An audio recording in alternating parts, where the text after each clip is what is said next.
Don't ever underestimate the heart of a champion. Welcome. This is the Sports Trapp Podcast, and my name is John Trapp. This is the one and only Mr. C-Rod, Christopher Rodriguez. How you doing, sir? What it do? Thank God there's only one of me. Behind the ones and the twos, making us sound right, making us look right, extra sexy, coming to you through the camera lens, Mr. Khoa, Mr. Wizard of Oz. What it do? What up? All right, fellas, ladies and gentlemen, welcome back. Welcome to the show here where we bring you nothing but the truth and how we see it coming from an H-Town point of view. Yes, sir. I got to say, Astros are looking pretty good, going up 2-1 in the ALCS series. We'll see who gets to the World Series after this series. But as far as we stand right now, Mr. Coltrane, Mr. Gerrit, Cole bringing us to a 4-1 win over the New York Yankees in New York. Hashtag Cole World. Cole World. And also, we cannot miss what we have to look back on with the Houston Texans with their win over the Kansas City Chiefs. Deshaun Watson, I trust. Man, so who will be this week's number one team in our top 5 rankings? Who will be this week's number one quarterback in our quarterback rankings? Ooh. See who won, who lost. I lost. In our week 6, pick 6. Oh, we didn't even touch on because we went out for a minute, so somebody lost y'all's matchup. Oh yeah. So we're gonna delve in a little bit of week 5.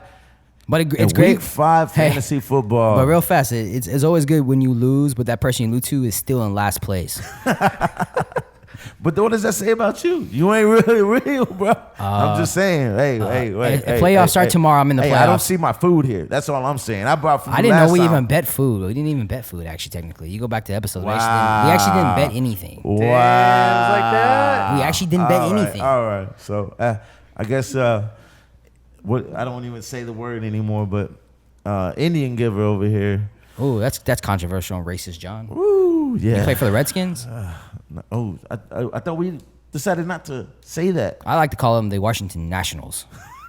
Well, hey, guess what? Between the Astros and the Yankees, the Washington Nationals have won the NLCS, and they are on their way to the World Series. So we're going to find out who's going to face them coming up. What are our chances? And how do we go forward with this 2-1 lead in the series versus the Yankees?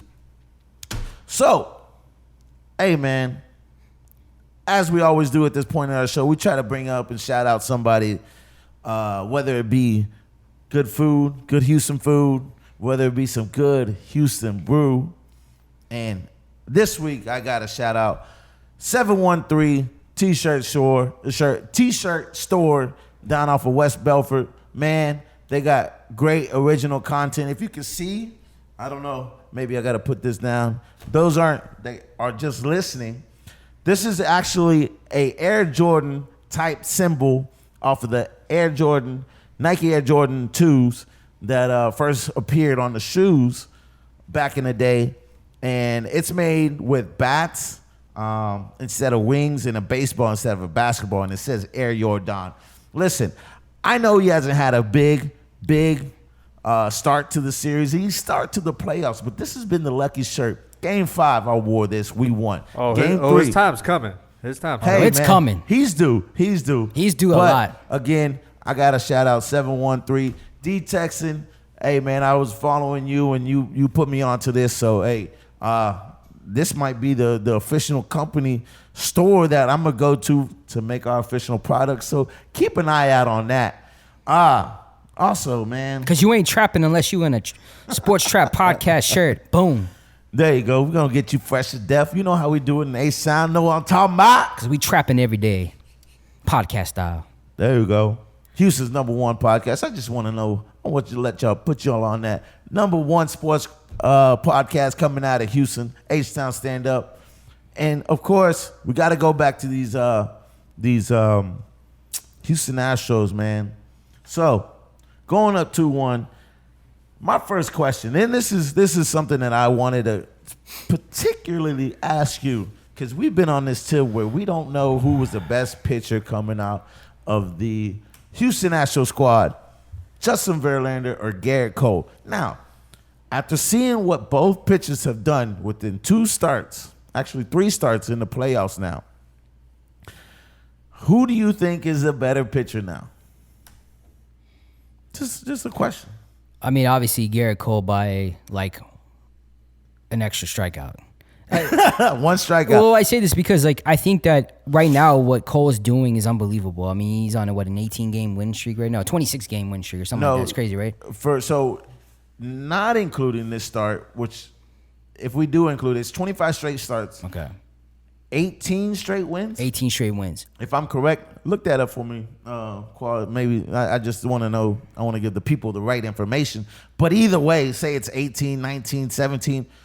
Impressive at the very least because it's never been done. Yeah, and the reasons why I'm going to say that it's although we have to acknowledge what Gerrit Cole is doing right now, we also have to acknowledge what Verlander's doing because both of them are being able to pitch all the way to the 8th inning.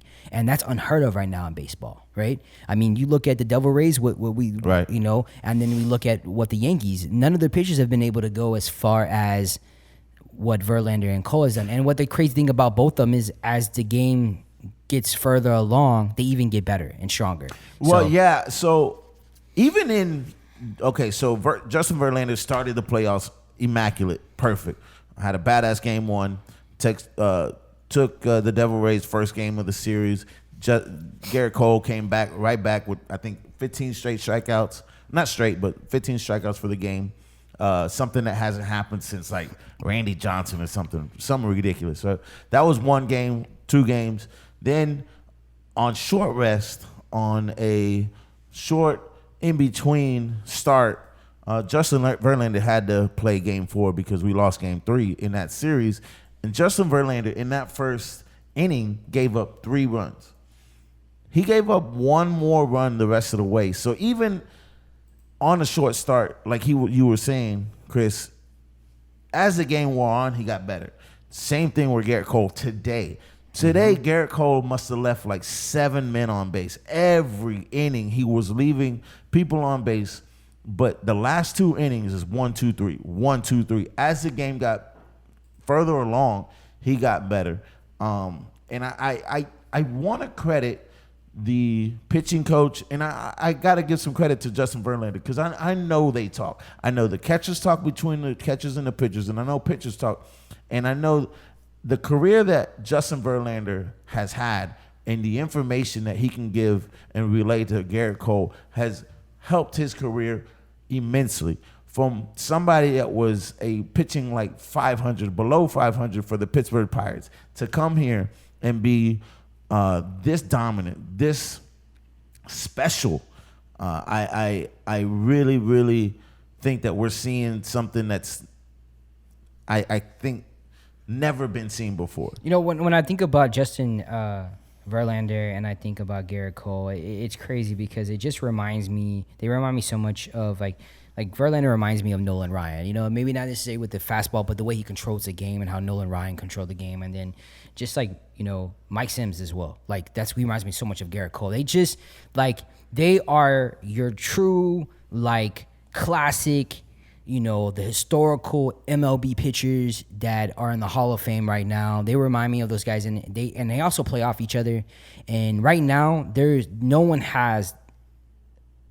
compares to our aces right now. And every time, and it's funny because you think about it, if you're Jose Altuve and you're in a hitting slump, you have to feel good when either Gerrit Cole or Verlander are pitching. It makes you, like, for me, it would make me feel that much more inspired and more, I guess you could say, you know, more positive about where the game's going to go. You know what I mean? Because you have those guys out there pitching the ball. Right. I wanted to get more into, besides the pitching, and to say the least, that is one of the greatest 1-2 punches that we've ever seen. Scott. I mean, I said Mike Scott, guys. Sorry. Just I mean, the only one I can think of, maybe to bring some similarity to it, is Kurt Schilling and Randy Johnson when they pitched for the Arizona Diamondbacks, and they ended up winning the World Series. But I mean, for what they're doing right now is something that I don't think the city of Houston was even expecting. I knew that we thought that we were good, but to be honest with you, this has become a pitching contest. The Yankees and the Houston have become a pitching contest, and it actually started with Houston and Tampa Bay because Tampa Bay used so many pitchers, more so than any other time in a 5-game series ever, right? And to credit to Tampa Bay for getting us ready to get down into a pitcher's duel. And so when we said this from all season long, when it came down to bats, we could equal them. But when it came down to pitching, they have one shutdown pitcher in Tanaka. But that's about it. That's it. And so when we tried out our best pitching, we're not equal. And Tanaka, too, surprisingly, that first game, Tanaka didn't even really utilize his fastball. He was using a lot of off-speed pitches, which is not normal for him. And it almost felt like the Astros were prepared for him to throw fastballs because they are the best fastball hitting team in baseball. And so they were caught off guard. That's why, at the end of the day, I wouldn't have put Tanaka in first. I thought that was kind of a bad move because guess what? Tanaka, the likeliness of him coming back with those off-speed balls again, it's probably slim to none. He's gonna come back trying to basically dictate or use his fastball to basically determine how the hitters are gonna come swinging. And right now, with the Astros starting to finally come into sync with hitting, and you're seeing a lot of Astros that at first in the first series weren't really hitting. They're starting to hit now. They're starting to be focused. They're starting to come in, and they're starting to see a lot of these pitchers that the Yankees are throwing. The same thing happened with the Devil Rays. The Astros are very quick, and they're constantly learning. When you have somebody like Bregman, who's so patient, Brantley, who's so patient, they're waiting.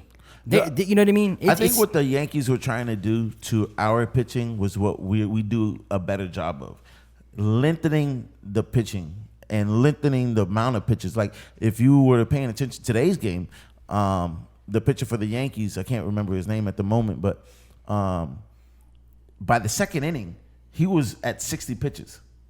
By the fourth inning, it took Gerrit Cole 60 pitches into the fourth inning for him to equal the same amount of pitches thrown. So talking about Severino? Yeah. Severino. And he's not a bad pitcher, but he's not, again, when it comes to bats, maybe we're equal, right? But when it comes to pitching, we're not. And that's where the Yankees have to adjust or have to be able to beat us is in the pitching duel, pitching situations. And we are more patient at bat. We may not be savages in the box, but we're savvy in the box. So nice, John. I like that. Hey, man, going on the New York Yankees coach, and apparently when he came out and he told the umpire that they were savages in the box, apparently that triggered the Yankees, and they have been one of the best teams in MLB since then. I always say I don't want to be like a lot of us Homer fans here in Houston that always feels like there's an agenda from the media towards any Houston sports team.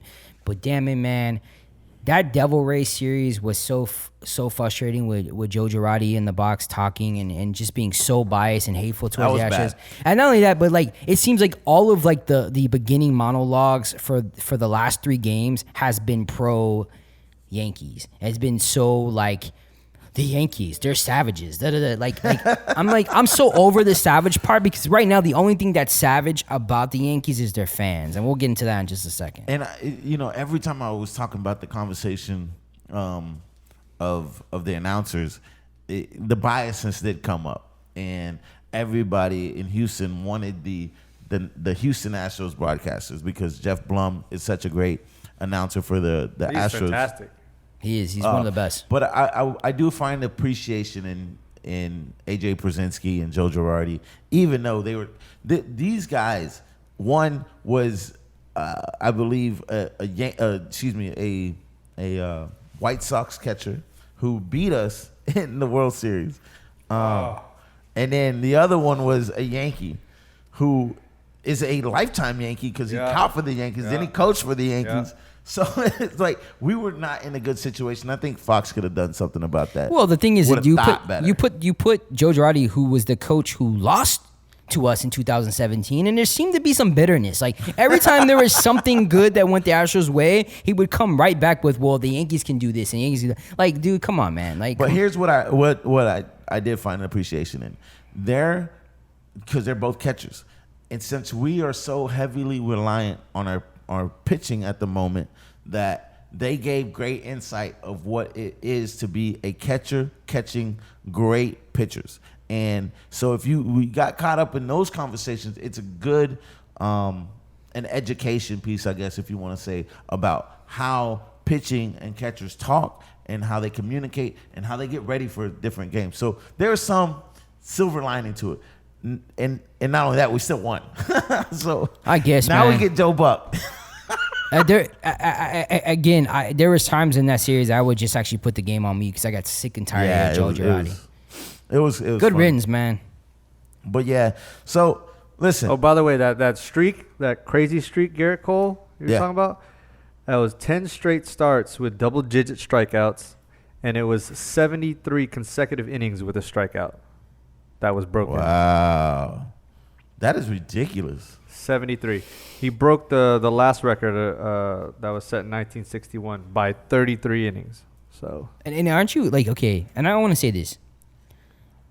The game one obviously was not a good look for us. We just got through a battle, and then, like I said, I just think that the hitters themselves were not expecting to knock out the throw fastballs, and they got to us. They got to Greinke, and Greinke didn't actually pitch. He actually didn't pitch a bad game. It just didn't come out the way we expected it to come out. But here's the thing: when we lose, if you get on Twitter, you can see the most horrible, I guess, words you can actually text or put in Twitter said about the Astros, and this being a game that's already decided, that the Yankees have taken our manhood. They're going to take our manhood, that we're sorry, that we're, I mean, I'm saying things in a very PG way, but it's interesting now because that was game one, and after today, we're up 2-1. And even if this series goes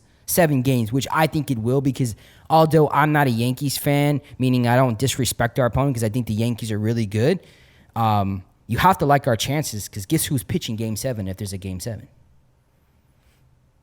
Oh, Gerrit Cole. Gerrit motherfucking Cole. Hey, that's one thing I wanted to bring up. So when we have game 4, the Yankees already admitted they're going to work their bullpen. They're working the bullpen tomorrow. So I think, not that AJ Hinch, the coach for the Astros, has said the same thing, but he's references the possibility of us doing the same thing. Hey, listen, I'm all for that, because the next 3 games you get Greinke, game 5. Oh, you think either up or down 2-3 or 3-2, but then you get Justin Verlander on rest. And you finish it off with Gerrit Cole. Listen, and honestly, I think that they even throw Urquidy out there for the start, and I actually think Urquidy's a decent kid. I think he's going to be nice next year. I like him. I like him. Oh, and I'm gonna say this too. Osuna's looking good. Oh, yeah, he is. Whew.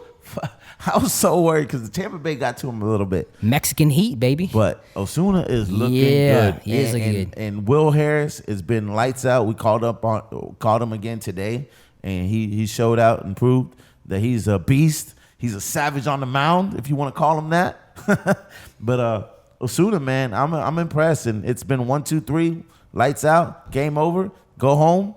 And dude, it's just I think that we really haven't started our bats yet. And not to say that's necessarily a worry, but we left so many people on base today that I think that we're still opportunistic in getting those runs in, especially the past couple games.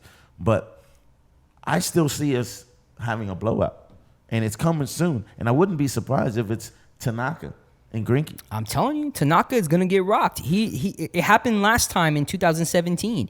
The first time he pitched to us, it was a struggle, but then the second time, listen. The one thing that I think is pretty interesting and I find fascinating is the communication. And I'm not saying that we're the only ones that do it, but it's obvious that you see that the Astros are out there thinking and learning from their mistakes. And even like when Springer, strikeouts twice. He's learning and he's observing, and that strikeout might lead to the next home run, which it did, in game 2. So when it's all said and done, like the bats like Yuli, again, that's somebody who never strikes out, right? He's one of the best when it comes in. He never strikes. He always hits the ball. His day is coming.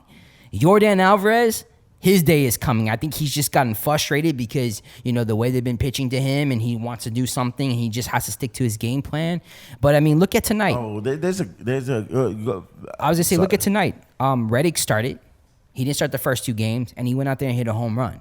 So it's all coming together. And the thing is, if the Astros can take advantage of tomorrow's bullpen of the Yankees, and they've already showed a lot of their bullpen already, and they go up 3-1, I think it's over with.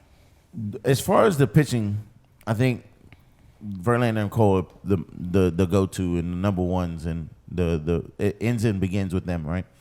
As far as hitting, man, I am finding myself calling Jose Altuve the greatest Astro About damn time. we've ever had. About damn time. It ends and starts with him. And he's the main reason, up to right now, positionally speaking, as a position player, he has been our MVP.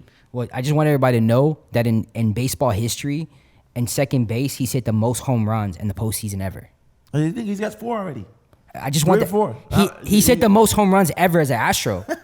So when I told everybody a long time ago that Jose Altuve was the greatest Astro of all time, he keeps proving it. Right. Every time. And you know what? I said at the beginning when we first started this podcast, I even told you, I think they're tied. Him and Craig Biggio. And the number one thing you kept on saying was in the playoffs, you couldn't forget how many times you had your heart set on Craig Biggio and Jeff Bagwell, and they could not come through. And it'd always be like a strikeout or something where they weren't clutch. And Jose Altuve, if there's anybody that's been clutch on our team, even speaking this year, and I'm going back even to 2017, there's anybody that's been clutch. It wasn't Bregman. It wasn't Yordan Alvarez, although I got to bring up a point. But it's been a Jose Altuve. And remember what I told you in the regular season is that the one person that nobody was talking about that was going to have the biggest, that was going to be the most substantial person on the team was Jose Altuve. He is the all-around MVP all the time for what he does. And not just that, but this was the first year in his whole career where he didn't finish with an average of 300, right? Batting average of 300. But he sure in the hell is hitting 300 and something in the playoffs because that's what it matters. That's when it counts. And he is how do you say October in Spanish? Octubre. He is Mr. Hombre de Octubre. Boom. There you go. I'm gonna look for his pants on eBay. Those ripped pants. Those ripped pants. Do you see that slide? Oh, that was a sick slide. That was gnarly. I was like, I was worried about his ass. No, so he stole second base in the game today, and he ripped his pants, and all the ladies at the bar, they're like, "Oh my god!" Get out of here. So just to wrap this up, a couple things I want to bring up. George Springer, just maybe like a comment. What's going on with George Springer? He was our MVP of the World Series in 2017. What's up? Well, this happened in 2017. He had some moments where you're like, where is Springer? And then I think that sometimes he overthinks it. And then what ends up happening is he gets back into focusing and who he's. And not only that, but they're pitching at him a certain way. They're trying to cut off because everybody knows that Springer kind of pretty much dictates the game. But for some of the lousy bats that he's had, he's also made some of those pitchers work extra hard. He might strike out. He looks like he's getting better at bats. But I mean he's hit. It always feels like he hits when we need him to hit at the most opportunist time. You know what I mean? He was worrying me in the Tampa Bay Devil Rays series, but he's starting to get better at bats in the Yankees. Now the only other player I wanted to bring up, and this is, to me, a little bit more concerning, is Yordan Alvarez. What do you think is wrong with him?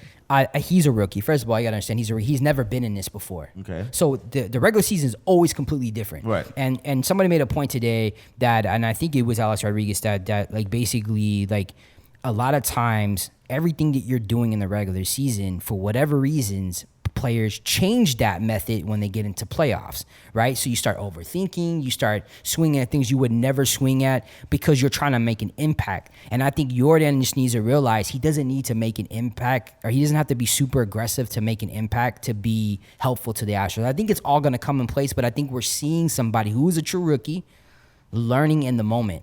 And if you notice, all the other players are talking, like, interesting thing, every time he goes to bat, or every time he finishes bat, he's always talking to Bregman. Bregman's always talking to him. And I think that his day is coming. His moment's coming. And I think, and here's what I said. If you're seeing the game of Carlos Carrera finally step up to the notch, and that's who I was worried about the most, Yordan's about to hit. The one thing that worries me about Yordan is they're pitching him one pitch, and that's high and inside. Mm-hmm. And he's going after a good 50% of the times, and 50% is a lot in baseball. That's the difference between taking a walk and a strike. And he's taking more strikeouts than he is walking. So that's the only thing. I want to see if he can correct that. And I think it's just a rookie mistake, man. Right. Well, we'll see. But I like our chances going forward. It brings it back to there was that conversation when the 2017 playoffs where they interviewed, I forget which player, but we got kind of like a tight spot. And then they said, I think AJ was talking to them and said, they, as players, kind of amongst themselves, are like, hey, guys, let's just go out. Let's play loose. And then from then on, that's when everything started clicking. And I think that it hasn't clicked yet for Yordan. I think he's still a little tight, and he's still, right. In the box, he's definitely, it's a whole different pressure, like you said, in October versus these games. Not that they don't matter in the regular season, but it's a lot less pressure, right? In the Devil Rays series, it looked like he was not getting the full power behind everything, but he was still getting on base. He was still getting walks. He was getting doubles and here and there. But in the Yankee series, he's looking pretty rough. Well, just to give you a little story, AJ Hinch, the other day when he struck out, he broke his bat. He had frustration. Right. And AJ Hinch went and talked to him, and he asked him, why are you mad? Like, why did you break the bat? And he pretty much said, like, if you're mad because you strike out, then I'm going to be mad at you. But when he talked to him, Yordan said that I'm not mad because I struck out. I'm mad because I went against my game plan.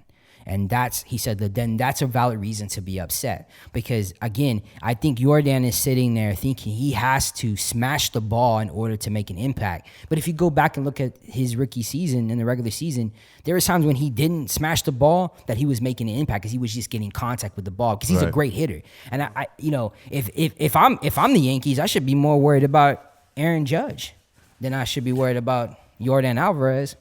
Well, here's the thing, and that's one thing, and this is why I feel like going forward, I feel good because it always came back down to this: if you're so reliant on the home run and you're not getting them, and we do give up home runs, but we give up home runs that aren't as consequential, meaning that we'll give up a one-run home run. For Verlander's situation, he's given up the most home runs in his career, basically, this year. But they're all with nobody on base. They're all one-run home runs. And if you can't generate enough people on base, enough home run situations where you're going to generate more and more points based on your RBIs and driving people in, then if all you're doing is getting these one shots, that's not going to be enough to beat us. And it hasn't been for anybody else. So again, it makes me feel like going forward, we're the better team, and we're showing it. We're starting to show it now, and I feel like not only are we up 2-1 at this point in time, but like you said, and like Khoa was saying, it's only a matter of time when these bats start flying for us. We start figuring them out. So okay, real quick before we get out of this Astros talk, because it's we could be here all day because Astros are amazing. Out of the Astros right now, who is the most likely to hit a grand slam? Dude,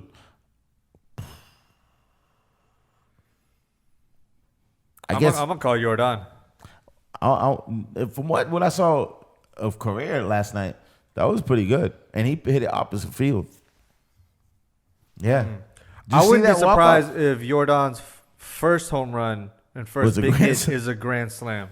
That's how big I think he's gonna show up. It's weird though. To me, Jordan, even today, he was more dialed in when they had the open base and they walked him. Like, he sees better when the pressure is a little bit higher. Now, I know that it seems anti to what we're talking about him about now, but it just, like, him being in the playoffs is one pressure. But if it's all he has to do is focus on himself and not worry about the team and the at bat at itself, I think he's better at that than anything else. But we'll see. I think it was smart to put Yuli in front of him because I think Yuli is just one of, like, he doesn't strike out. And I honestly think it's going to come to a point when Jordan is going to have another chance to hit a grand slam or at least hit a big hit that's going to just change the whole game as we know it. Jordan day is coming, and it's going to come big. And I think Yuli's day is coming big. Carlos Carrera, he's already been big just in defense alone. But, I mean, some of these hits. Yeah, but he's yet to have a hit, and he struck out like 5 or 6 times already. So yeah. I'll tell you when is. Who are you? I'm sorry. Who are you going to say is the most likely to hit a grand slam? I think Jordan's going to hit a grand slam, man. I just think that he's going to hit something. I think this kid is special. So even if this is a new and, you know, it's like flash of lights, like, you know, deer and headlight thing, you can't take, no matter how big the game is, you can't take away from somebody's talent. Right. And he's super talented, and I feel like once he gets it and he clicks, man, I feel sorry for whoever's pitching towards him because it's going to be big. I'll tell you when he's not going to hit it. Tomorrow. Probably not. Because there's going to be a rain out. Oh, that's right. So game 4. So what's going to happen? I think that's the best. I think that's the worst thing that can happen for the Yankees and the best thing that can happen for the Astros. I just think there's too much thinking for the Yankees now that they're down 2-1, and you're having to go through your bullpen that a lot of the same people you're about to send out, the Astros have already seen in the last 3 games. So I think if you're the Astros, like, you're the only team out of all the teams that are still in the playoffs that hasn't had a chance to actually rest up. So I think, for me, I'm hoping it doesn't rain so the Yankees can try to go back up and tie it. I just think that if you delay it and the game is played on a Thursday, man, it's 100% chance of rain. Yeah. Yo, I think it's bad for the. I think it's really bad for the Yankees. If it's a rain out, it's most likely going to be 4 straight games from 4 to 7, if that's the case. That's Thursday, bad for Friday, the Yankees. Saturday, Sunday. That's bad for the Yankees. But okay, so it's a rain out on Wednesday. What is the weather going to be like for Thursday? Because I think it clears up. Because mostly sunny, partly cloudy, a little wind, 10% of rain. Yeah, because the weather was perfect today. I mean, feels like it's like, hey, are we playing in Houston? I'm just saying, if I'm the Yankees, I want to play tomorrow.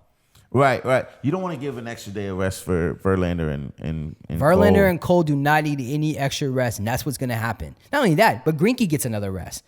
Listen, man, we could keep talking about this. I think a lot of people have been too hard on Greinke. I think that Greinke is, when he does pitch again, I think he's Look at who the other ace is. Dude, look at who else is pitching beside him. That's what I'm saying, man. I think Greinke's this only. I think Greinke, if you notice, he's gotten a little bit better. This last show actually gave me hope that he actually isn't a bust. I think that Greinke is actually going to have an impactful game at some point in this series or the series that's coming up next if we get past the Yankees and play the Nationals in the World Series. Right. Greinke's going to be huge. For as much as Greinke didn't really show up in the Tampa Bay series, yes, he had a rough outing, but this last outing, he pitched well enough for us to be in that game. He only gave up 3 runs. Our bats didn't show up. Right.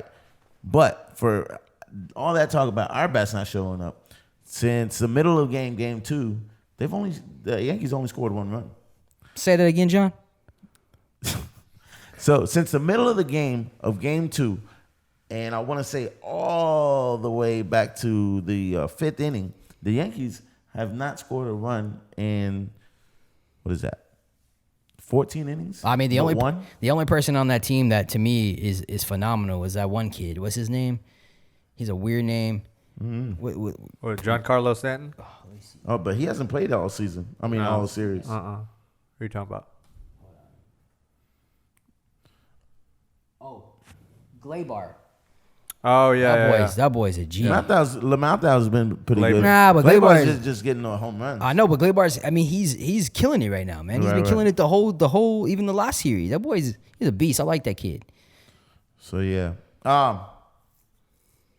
So now from one great Houston team who's doing it in the postseason, we feeling good about ourselves. I ain't gonna lie. Houston feels good about itself right now because the NFL has taken a huge blow when we're talking about the best teams in the NFL compared to last year. The Rams started out 3-0. Now they're 3-3. The Chiefs, they're looking kind of skeptical right now. You know, they're one drive away from being 3-3 themselves. The shiny toy is getting old. Who else? Oh, the 49ers are in first place, undefeated. Not surprised John would have brought that up. Even with the Patriots being undefeated, nobody saw the Patriots having the best defense in the league.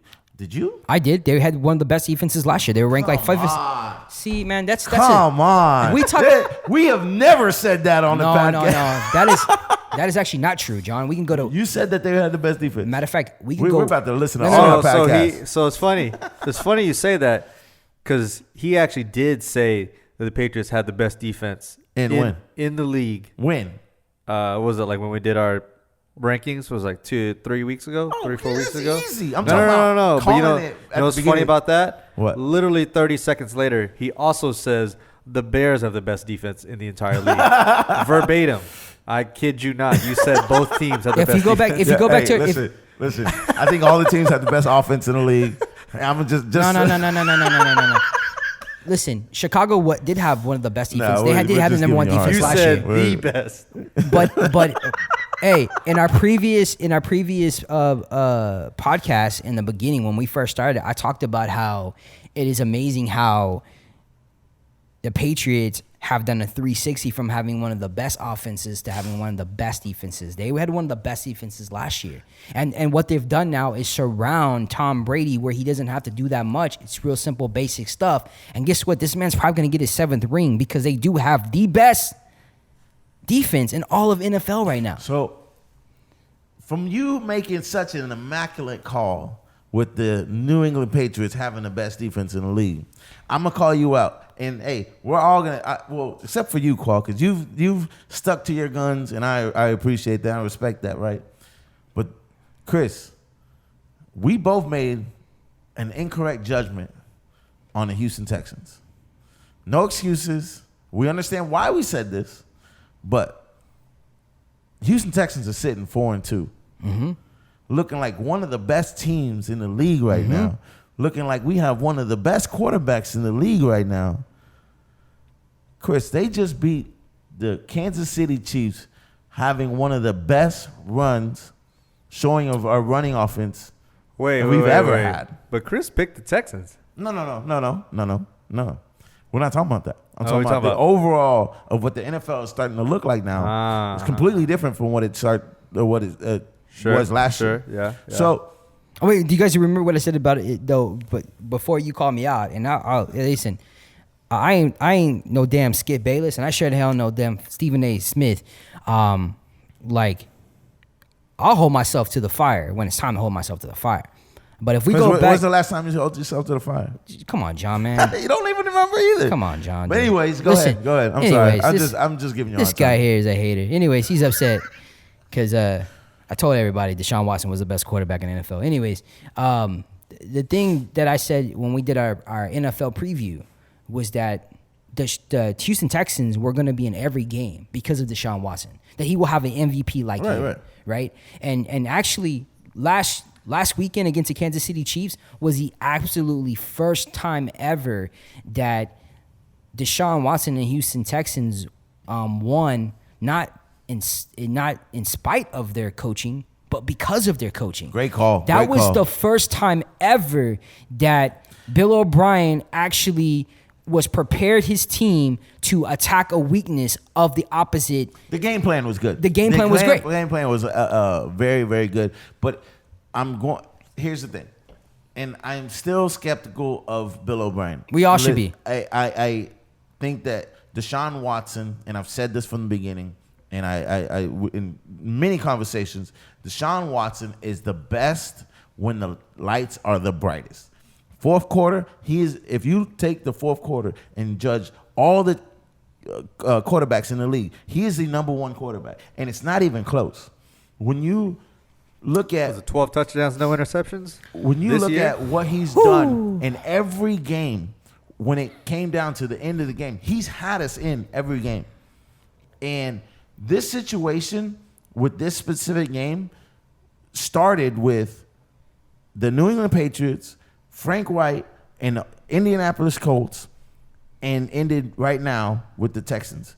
Run it down their throats, keep the defense on the field, keep time of possession, field possession, and my God, time of possession and field possession. I was surprised I even saw that in the Houston Texans game. I mean, I've never been so pumped up in a game. I mean, like after the game went off, I started working out. I was just so pumped up. The game was awesome. There is a system of, and this is why I say coaches in the NFL, the best coaches in the world, they can figure out the number one kryptonite for any team, right?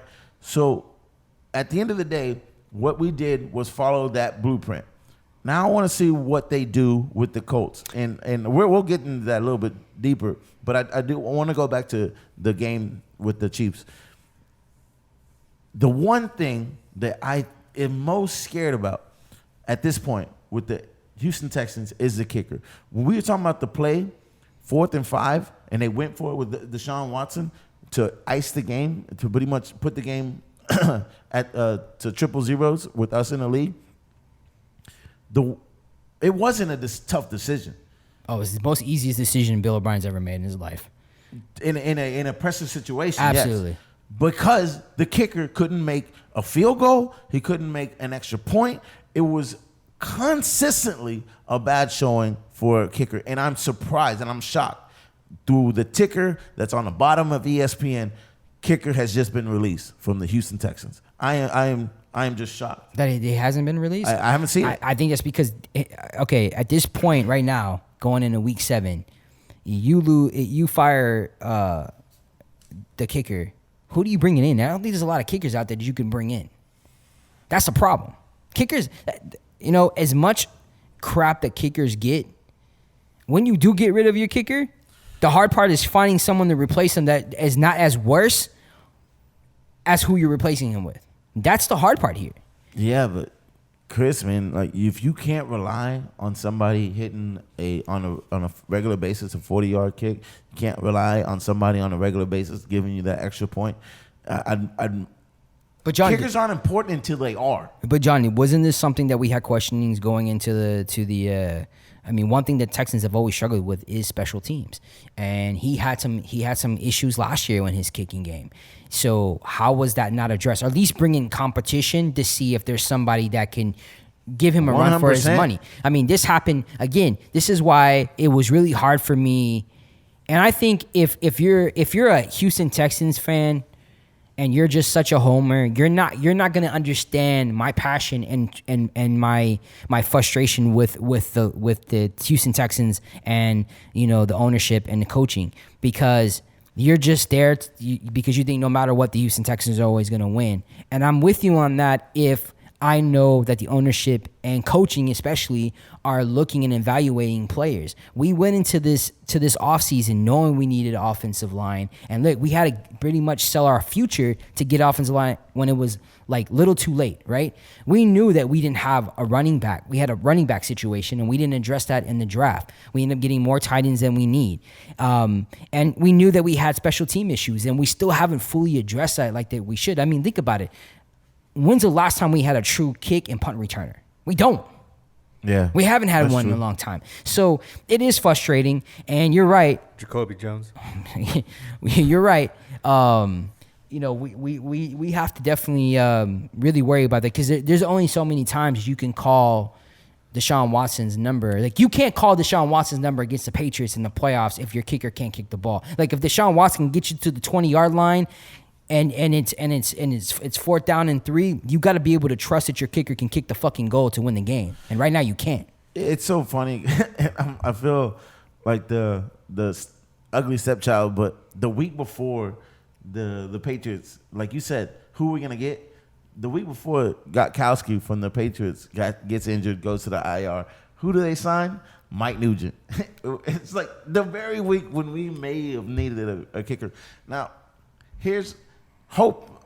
Here's hope that it's all psychological for Fairbairn. How do you say his name? The kicker for the that's right. Right now, Houston Texans. The name Fair shouldn't be. He's actually in years past been pretty good, but the last couple of years he's missed 5 extra points. So, and then he did another one this past week. So that's the main area of concern.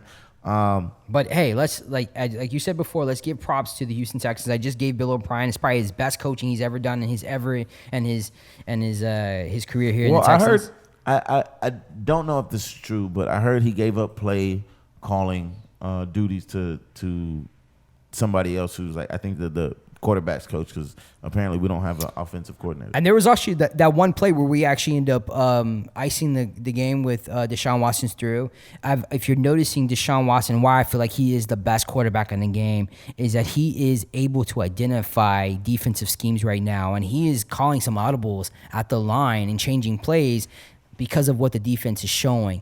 And for me, that's a tell-all because we're going to need that. You know what I mean? And I'm glad that he's able to make those decisions, and they're working well for the Houston Texans, because like this next stretch is gonna be big. The looking ahead and looking at the Indianapolis Colts, they're coming off a bye, and they had a great showing versus the Kansas City Chiefs. Now, I want to see, because I respect Frank Wright as a coach and what he's done with that team, especially with having Andrew Luck and dealing with that whole retirement situation, having Jacoby thrown right in the mix as a starting quarterback and doing what he's doing with that team.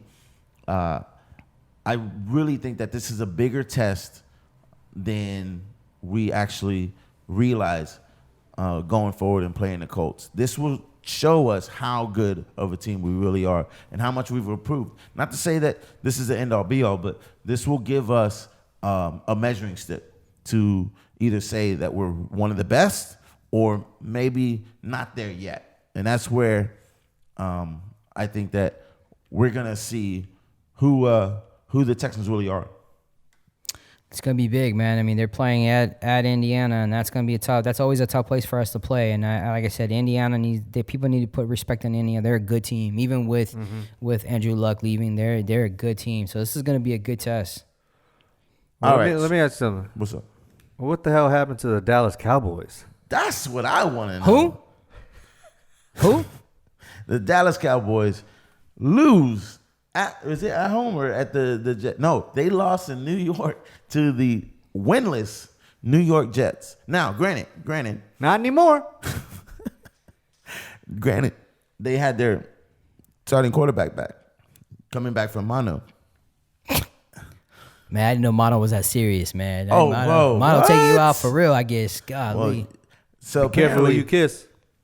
Stop going to strip club, son. Check this out. Apparently what it is it inflates your organs. So if you get hit, your organ could potentially explode. Oh, that's hell no. Yeah. That's why they did not want him to play. It's also contagious, right? So, I mean, either way, like. Mono's contagious. Yeah. I don't know, but yeah, you have to get it from. Yeah, you know how much kissing they do in the field? Come on, man. Oh, what? That's only in the 49ers. I don't know what to say. San Francisco. All right, so yeah, like Dallas Cowboys, they were looking good, man. We both kind of like, oh man, they might be real. And then we got burned again. Oh no, we keep picking them too. Tired of picking the damn Cowboys. I'll never pick them It again. hurts my heart. So, Maybe. I might have to pick them every once in a while. No, but right. man. yeah, talking to somebody that has Ezekiel Elliott on his fantasy team, what do you think is wrong with the Dallas Cowboys? I think it's a combination of things. I think the number one thing is that their coach should have been fired 3 years ago. Woo. And I think Jerry Jones, I think a lot of true Cowboy fans who are logical will tell you that the Cowboys are not going to be successful until Jerry Jones is no longer the owner, because Jerry Jones still has to have the ultimate say-so. Gerrit is just not a good coach. And even when the most basic things are, like, they have the best offensive line specifically for rushing the ball, and yet they still keep trying to force throwing the ball, and it's frustrating. Like, you can watch, like, I've watched a couple of Cowboys games, and yes, I might have some interest in Ezekiel getting the ball because I want him to get the ball and score on fantasy, but at the same time, he is the best player on the field. And we talked about this, that Dak Prescott hasn't gotten his money because he still hasn't proven that he can arrive and have big games and lead his team to victory. He ain't no Deshaun Watson. He definitely ain't no Mahomes, right? At this point, he's not even a Phillips Rivers right now. Right now, he's just, your favorite word, average. Right.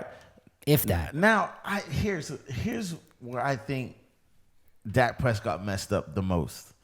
After winning 3 games in a row, you should have signed the contract that was given in front of you, because your stock was at an all-time high.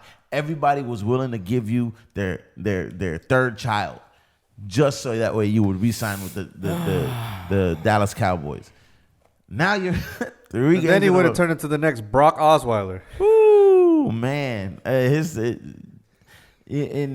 don't know, but I think that they have gone away from being that powerhouse in the trenches, like Chris likes to say, in the trenches offensive team when it comes to rushing the ball.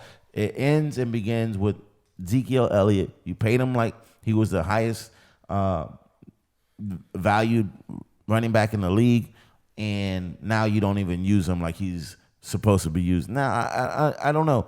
The defense doesn't look as good as it did at the beginning of the year. Maybe they weren't playing really good teams, and I had a couple Dallas Cowboy fans come at me because I didn't rank them higher in the top 5. Really, guys? Really? And I told them, you guys have not played anybody that I felt was a real test. So shout out to my cousin Paul, who every time I say anything good about the Cowboys on this podcast, he has to let me know and have, that's the first thing I told you the Cowboys were garbage. They haven't played anybody. And because I always feel like, look, they just lost to the Jets, and I've always felt like any given Sunday, I think the parity in NFL is the best in any other sport, and any team can beat you, right? But the Cowboys really haven't played true, like, playoff contenders, right? And so now you're looking at it like, man, can the Cowboys even beat the 3-3 Philadelphia Eagles? Because right now, I don't think so, man. Guess who they beat? The Giants, the Redskins, and the Dolphins. Wow. Right. I think between the whole 3 of them, they've got 3 wins. And that's because the Redskins and the Dolphins just played, and the Redskins beat the Dolphins by 1 point. Right? That's tough, man. That's tough. I don't know. Should we even address that game? Because I was surprised there was a touchdown in the game, to be honest with you. What game? The Washington Redskins and the Miami Dolphins. We one of our games of the week that we picked, because it was just, they were both winless. So sometimes you got to show love to the losers. But man, my gut instinct almost came through, because Miami Sardines almost pulled off a win. They only lost by 1 point. Let me ask you this: Seattle just beat Cleveland. Cleveland overrated? All right. So that ends that. Now, Seattle, how good are they really? They're really. It's the Rams, of course, because they won the NFC last week. The 49ers, because they're undefeated. Last week. They won the Rams won the NFC last year. 49ers being undefeated. The Seattle Seahawks only losing 1 game so far. Now, who is the best out of those 3 right now in this point of the season? You talking about between the 49ers, Seahawks, and the Rams? The Seattle Seahawks. Ooh, why? Because they have the best quarterback in the NFC. Oh, okay. I was like, I had. Here he goes again. Best defense in the league. No, best quarterback in the NFC. Got you. I just had to get that clear. No. Because I mean, here's the thing. While we the last couple of weeks we sit here and put all the quarterbacks in who's the best, and none of us mention what Russell Wilson has been doing consistently on the basis. He is one of the best quarterbacks in the game right now. And if you saw what he did, listen, we can sit here and say the Cleveland Browns are overrated, but what they're not overrated in is talent. They have talent. And they came at, a team that is trying to do everything they can to start getting wins. You know that they're desperate. So Cleveland came at Seattle. But what's fascinating in that game is that Russell Wilson's connection with the coaching went away. So that last drive to win, he did that all on his own. Wow. He was calling all those plays on himself. Wow. Nice. That tells you that Russell Wilson, people need to put respect on his name. And right now, I'm not gonna lie, he's my number 2 quarterback in the NFL. All right. Well, we top 5 in a little bit. I'm just saying. The boy, listen, go back. But he does have a big game. Big game versus the Ravens this week, and we're gonna get into that too. Seattle versus it's gonna be the good. Ravens. It's gonna be a great Jackson match. Versus Russell Wilson. We'll see. The only thing I don't like about Russell Wilson is his hair, with that whole like Michael Jackson curl. Like if it's like he specifically has like that one little curl that comes down, like he actually stood in the mirror and did that. It's kind of weird, man. So now you, of course, you just said Seattle has the best team. Well, what about the 49ers and how they look? He's the only person that likes the 49ers is you. You're the only person even cheering for that team. Listen, they're the only 2 teams that are undefeated in the league. The only thing that I like about the 49ers is your defense, which I've been talking about, the choices they've made in their draft picks the last couple of years. Don't forget that offensive line. Was gonna be substantial. The offensive line is decent enough but the problem with the 49ers is they're one-dimensional offensively. They can only run the ball. Hey, listen, man. And up until the Rams, they're in the same category with the Cowboys. They hadn't played anybody. Hold on. Time out. Don't give the 49ers a pass. You're not gonna give the Cowboys a pass. We can only play who's put in front of us. Oh, here we go. Here we go. That's why like when Richard Sherman gets on there and says y'all need to put respect. Here's the thing. You can't. Oh, did you remember? Okay, we missed this one real quick. I want to go back to this really quick. Richard Sherman. If you put us at 25, we'll be at 25. At the end of the season, we'll see same energy. Keep that same energy. No, but you put a sorry receiver, that's what happens. And it was like, what? He came out and he said that what's his face? Oh, shoot, man, I forget. Baker Mayfield didn't shake his hand. At least he apologized. Man, that's petty. Well, that's your cornerback, man. You know Richard Sherman's petty. On whose part? Richard Sherman. I gotta call. Yeah, because obviously that's what's gonna take you to fire up. And this is another thing I have a problem with that defense. But and let me tell you, I'm gonna keep the same energy. I'm sorry, my team is the 49ers, but I'm gonna call you out as I see it. Richard Sherman was being petty. Nick Bosa. Let's be honest, bro. You had your best game versus Baker Mayfield, and you circled that game 2 years ago, because they didn't play, but 2 years ago. Baker Mayfield's been in the league. You're a rookie, and I get it. You got butthurt because Baker Mayfield put the flag on your field. But it took you until that game to really show out. What are you doing? Like, that took you played 3 or 4 games in the league already. Now you need that extra motivation. If it works, it works. Hey, I'll take it. But W's a W. Man, everyone, I got mad because everyone immediately after that game was saying the Bosa family is better than the Watt family. You know? Oh, hell no. Y'all better. What? Hold on. You better slow your roll on that, man. Yeah, you got. What? Yeah. First of all, your brother Joey versus in San Diego. I'm not saying he's a bad player, but San Diego's defense not looking too good. First of all, Joey Bosa was probably one of the most overrated defensive linemen going into that draft. And then the moment he comes into the league, there was already issues with his attitude and him playing. And since he's come to the Chargers, I can't tell you the last time he's even been in the top 10 as far as defensive ends. So he was overrated. He's still overrated. I think the only thing that he's good at is pro-Trump tweets. That's about it. And correct me if I'm wrong. There's 3 Watt brothers in that league, right? Damn right. Yeah. And there's Watt, 2 TJ, Bosa, right? All right, listen, I'm a 49er fan. I respect it. I get what you're saying. I think you're trying to hype it up. But The Watts still got this one on. I'll give you. And I told you, I'm all. If you know me, I love teams that play great defense. 49ers have a great defense, but I will say this: I'm going to treat them the same way I was treating the Cowboys, and that is they haven't played anybody. The Rams was the first real team that they've played that was a worthy opponent. They beat them. They beat them fair and square. They only kept them to one touchdown. But at the end of the day, I don't know how sustainable their offense is going because Garoppolo and those receivers, they're going to have to connect. And they can't just always run the ball. And so, to me, that's going to be the testimony for this season, especially when a couple of weeks when they do play the Seattle Seahawks. You know when it's going to cost us, just like it cost us in the last time we had a great team? It's going to cost us in the Super Bowl, especially if we play the Patriots. Wait, you're predicting guys going to the Super Bowl? No, I'm just saying. Wait. That's not what it sounded like, right? It's the only time it's going to cost us when we go to the Super Bowl. So they're going to the Super Bowl, John? I don't know yet. I don't know. Whoa! Listen. You heard it here, guys. It was Kaepernick's second year as being a starter that took him to the Super Bowl. Garoppolo's second year being a starter. Had a badass defense when they went to the Super Bowl. They got a badass defense right now. At least got a pretty good running game right now. Now, the passing, I give you credence to it, but who's your number one receiver? Godwin? Hey man, come on now, bro. Listen, the only thing he better be praying to God that he wins. That's the only thing that's Breida good for him. Catch out the backfield too. Don't get it Breida twisted. is again. I just said your number one receiver. Your number one receiver is your running back. I'm saying I'm adding to the list of Listen, people that can catch the ball. Listen, I've been best friends with John. Oh, you mean Goodwin? I'm like, Godwin ain't even on the same team. What are you talking about? Well, the way it's spelled, it's Goodwin, but it's spelled Godwin. Like, anyways, here's the thing. I've been best friends with John forever. And I love when he falls into his own San Francisco trap. He gets caught up. He gets caught up in the hype. He gets caught up in these little insignificant wins.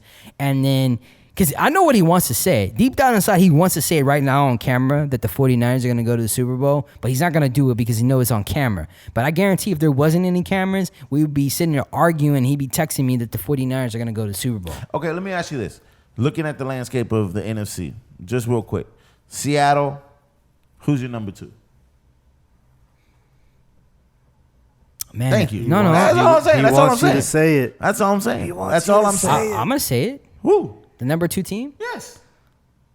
Green Bay Packers. They should have lost 2 weeks in a row. Doesn't matter. Win is a win, right?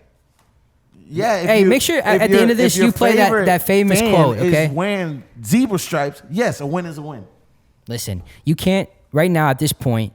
The NFC to me and the AFC, they're all toss-ups right now because right now your team that you want me to say is number two hasn't played anybody other than the Rams. Okay, come on, man. We're playing Seattle week 8, I believe. Week 8 or 9. Look, the next team you're playing is against the Washington Redskins. You should win that, right? Okay. Anybody should win that. Okay. I'm saying week 9. When we I know, but what I'm saying is you guys have had the easiest schedule so far in the NFL. Hey, momentum's a real thing. I guess so, John. All right, so let's go do this real quick. Can we do top 5 your teams in the NFL right now? Number 5. You want to do it right now? Yeah. I figure we wait until at least like week 8. Top 5 teams? Nah, Yeah, I do like every 4 games or so, man. It's gonna change too much. What do you mean? I mean, I'm just saying, if we do it every 2 weeks, I feel like it's gonna change all the time. Also, we running out of time. That's what I'm saying. That's why I want to get to it. But we didn't get to our picks yet. You want to go to picks? I said we do top 5 quarterbacks and top picks. Yeah. Let's do it. QBs, fine. Yeah. All right, y'all can start. All right, I'll start off. All right. Number 1, Deshaun Watson. Try to tell everybody Deshaun Watson. He's starting at 1. I think he's just it's number 1, 2, 3, 4, and 5. I try to tell everybody out there that Deshaun Watson was the best quarterback in the NFL. You know what? Listen, he is the best quarterback in the NFL, and the Houston Texans will go as far as Deshaun Watson shines. He is the best quarterback, hands down. He's gritty. He's smart. He can actually take a hit. He can playing physical games, unlike Mahomes. The point being is he's the best of the best. He's number one. Number two, Aaron Rodgers. Yeah, Aaron Rodgers had for as much as no, hold on, wait. For as much This fool as just said Russell Wilson I'm gonna tell you why. Like- Can I 6 minutes ago. can I tell you why? Can I tell you why? he said the best in the NFC, didn't he? Can I tell you why? Okay. You said that. The last time we did some picks like this, you guys even used ties, right? So I was gonna say that tied with Aaron Rodgers is Russell Wilson. Backtracking like a No, I'm not backtracking. Like you could listen. Moonwalk. If I sit here and say that Russell Wilson is the best quarterback in NFC, which he is, that there's only like maybe a half a point difference between him and Aaron Rodgers. I mean, Aaron Rodgers doesn't even have his top receiver, and he's making things happen. So Okay. Aaron Rodgers him and Russell Wilson are tied, right? And then as far as I guess 4 and 5 goes. I got to go with number 4 being Mahomes. And number 5, hands down, is Tom Brady. Right. So I'm with you on You guys are jerks. Mahomes, but I think Mahomes slid down to 5. Not that Mahomes is the issue, but when it comes down to what he's going to have to do is figure out how to win. That's something that Russell Wilson already knows how to do. That's something that Aaron Rodgers already knows how to do, and clearly Tom Brady already knows how to do. So to me, I got Mahomes at 5. You had him at 4. I had him at number 1 at the beginning of the season. I get it, but for the last 3 games, he proved once that he is able to put up a game-winning drive, but can you do it consistently? And he hasn't been able to. And not only that. He almost lost to the Detroit Lions, who are only 2-2 and a tie. So it's not like he came back on a great team either. But when he had to face some good adversity versus a good defense and a good team, didn't necessarily put it together. Now after that, I got to give it to Russell Wilson. What he's doing is amazing. At number 4? Like you said, he's he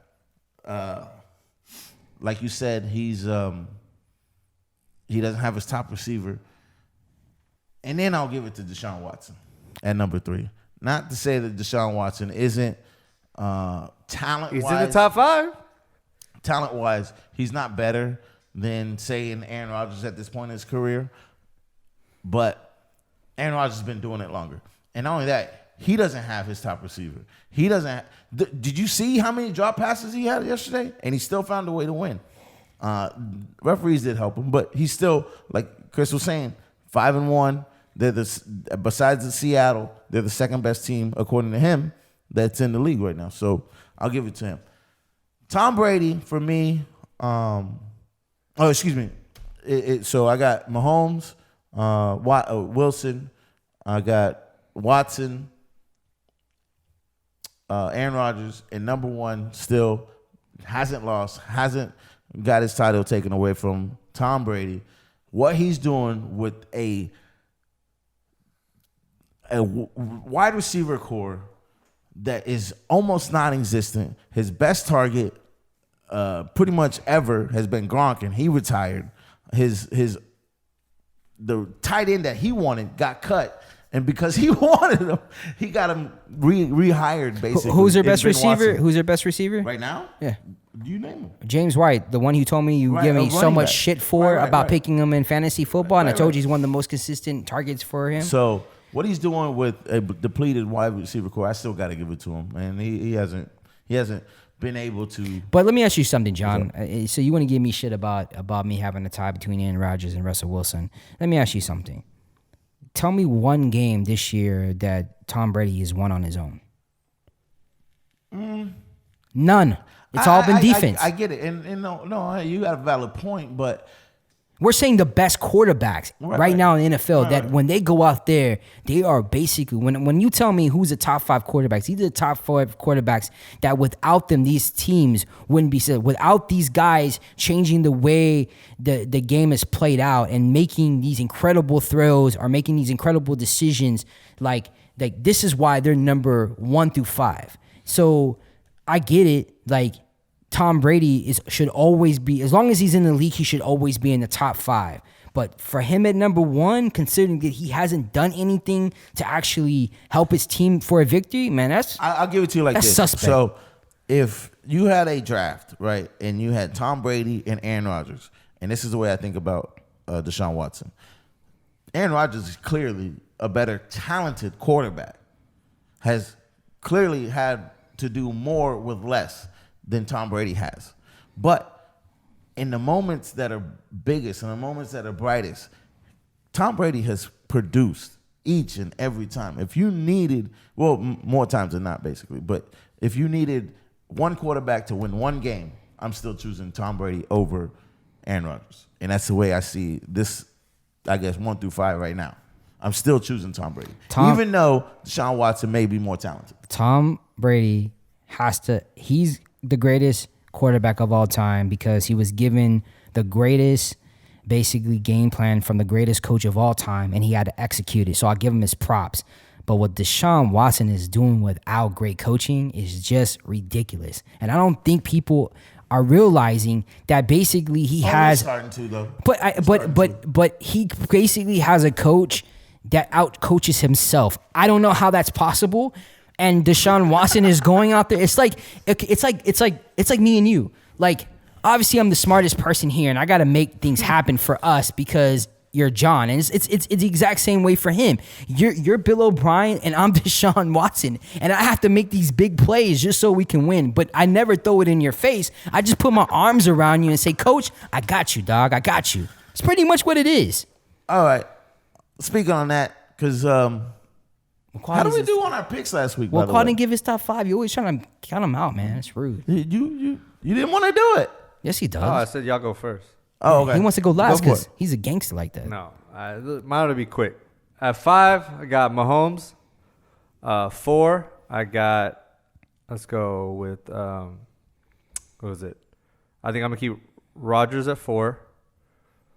3, I got Tom Brady, and right now 2, I got Russell Wilson and Deshaun at 1. Got some homers here. I mean, look at it. They're all no, they're fair though. Fucking winners. Yeah. All for winners. sure. But I think Chris's point is a good point. No matter how much he's griping and yelling about it, like, I mean, what Deshaun's doing. Sorry. Like, imagine if we had consistent good coaching. Like, if he had a Bill Belichick, like what he could be doing. Well, he essentially won us game 1 too. So at the end of the day, we should be like 5-1. Yeah. So I mean that's the same on the same level. Definitely should have won that New Orleans game. Oh my God. Yeah. And so now, how do we do on our picks from last I lost. week? Like what tally wise? Who's in the lead? Have you done that yet? Not entirely. I don't know, but all right, so we'll bring that up next but week, last week, I think y'all were 3 out of 6, I believe that. and then I was 4 out of 6. I believe that too. Yeah. So let's go. Let's go man. through it. I mean, New England. So we all took New England. That's a win. And then we all lost on the Cowboys. Fuck you, Cowboys. Did you pick? Who'd you pick in the Lions in the Green Bay? I think we all lost on that. I think we all picked Detroit. They My should've. gut was telling me Packers. Even though watching the game, Detroit should have won. They were the better team. So I'm not mad at the pick. I'm not mad at the pick because I knew that they should have won. But yeah. And then Well, I got Kansas City and Texas wrong. Y'all got that right. You got Chiefs. You got. Should I hate on that? I got San Francisco right. I picked Niners. Yeah. Who'd you pick? Okay. Check out the Instagram video too. I hope that'll be a nice little. And there's one more I Spank forget. that ass. There's So one what more was I that last forget, game? What was the last? Oh, we all got the Washington. Oh yeah, the loser and- bowl. Yeah. Yeah, we all got that right. Yeah. So Sardines loss. here you go, Khoa. Padding to your lead, and I think we stayed tied. So, let's go pick 6 this All week. right. What's the first game, John? Oh, well, let's see. Chiefs versus Denver Thursday night football. I was going to say, I was like, wait, that's Sports Center. Oh, you know what's my favorite all-time program intro is? Is NBC. Oh, NBL. All right, back to the subject at hand. We got a little excited, we basketball. We sports fans, man. Kansas City 3-point favorites. This is at Denver at Mile High. Or whatever field at Mile High. Man, this is a divisional game. Division games to me are always a little tougher because they see each other so much and they know each other's strengths and weaknesses the best out of say another conference or another division. But I think that Kansas City is going to get back right versus Denver.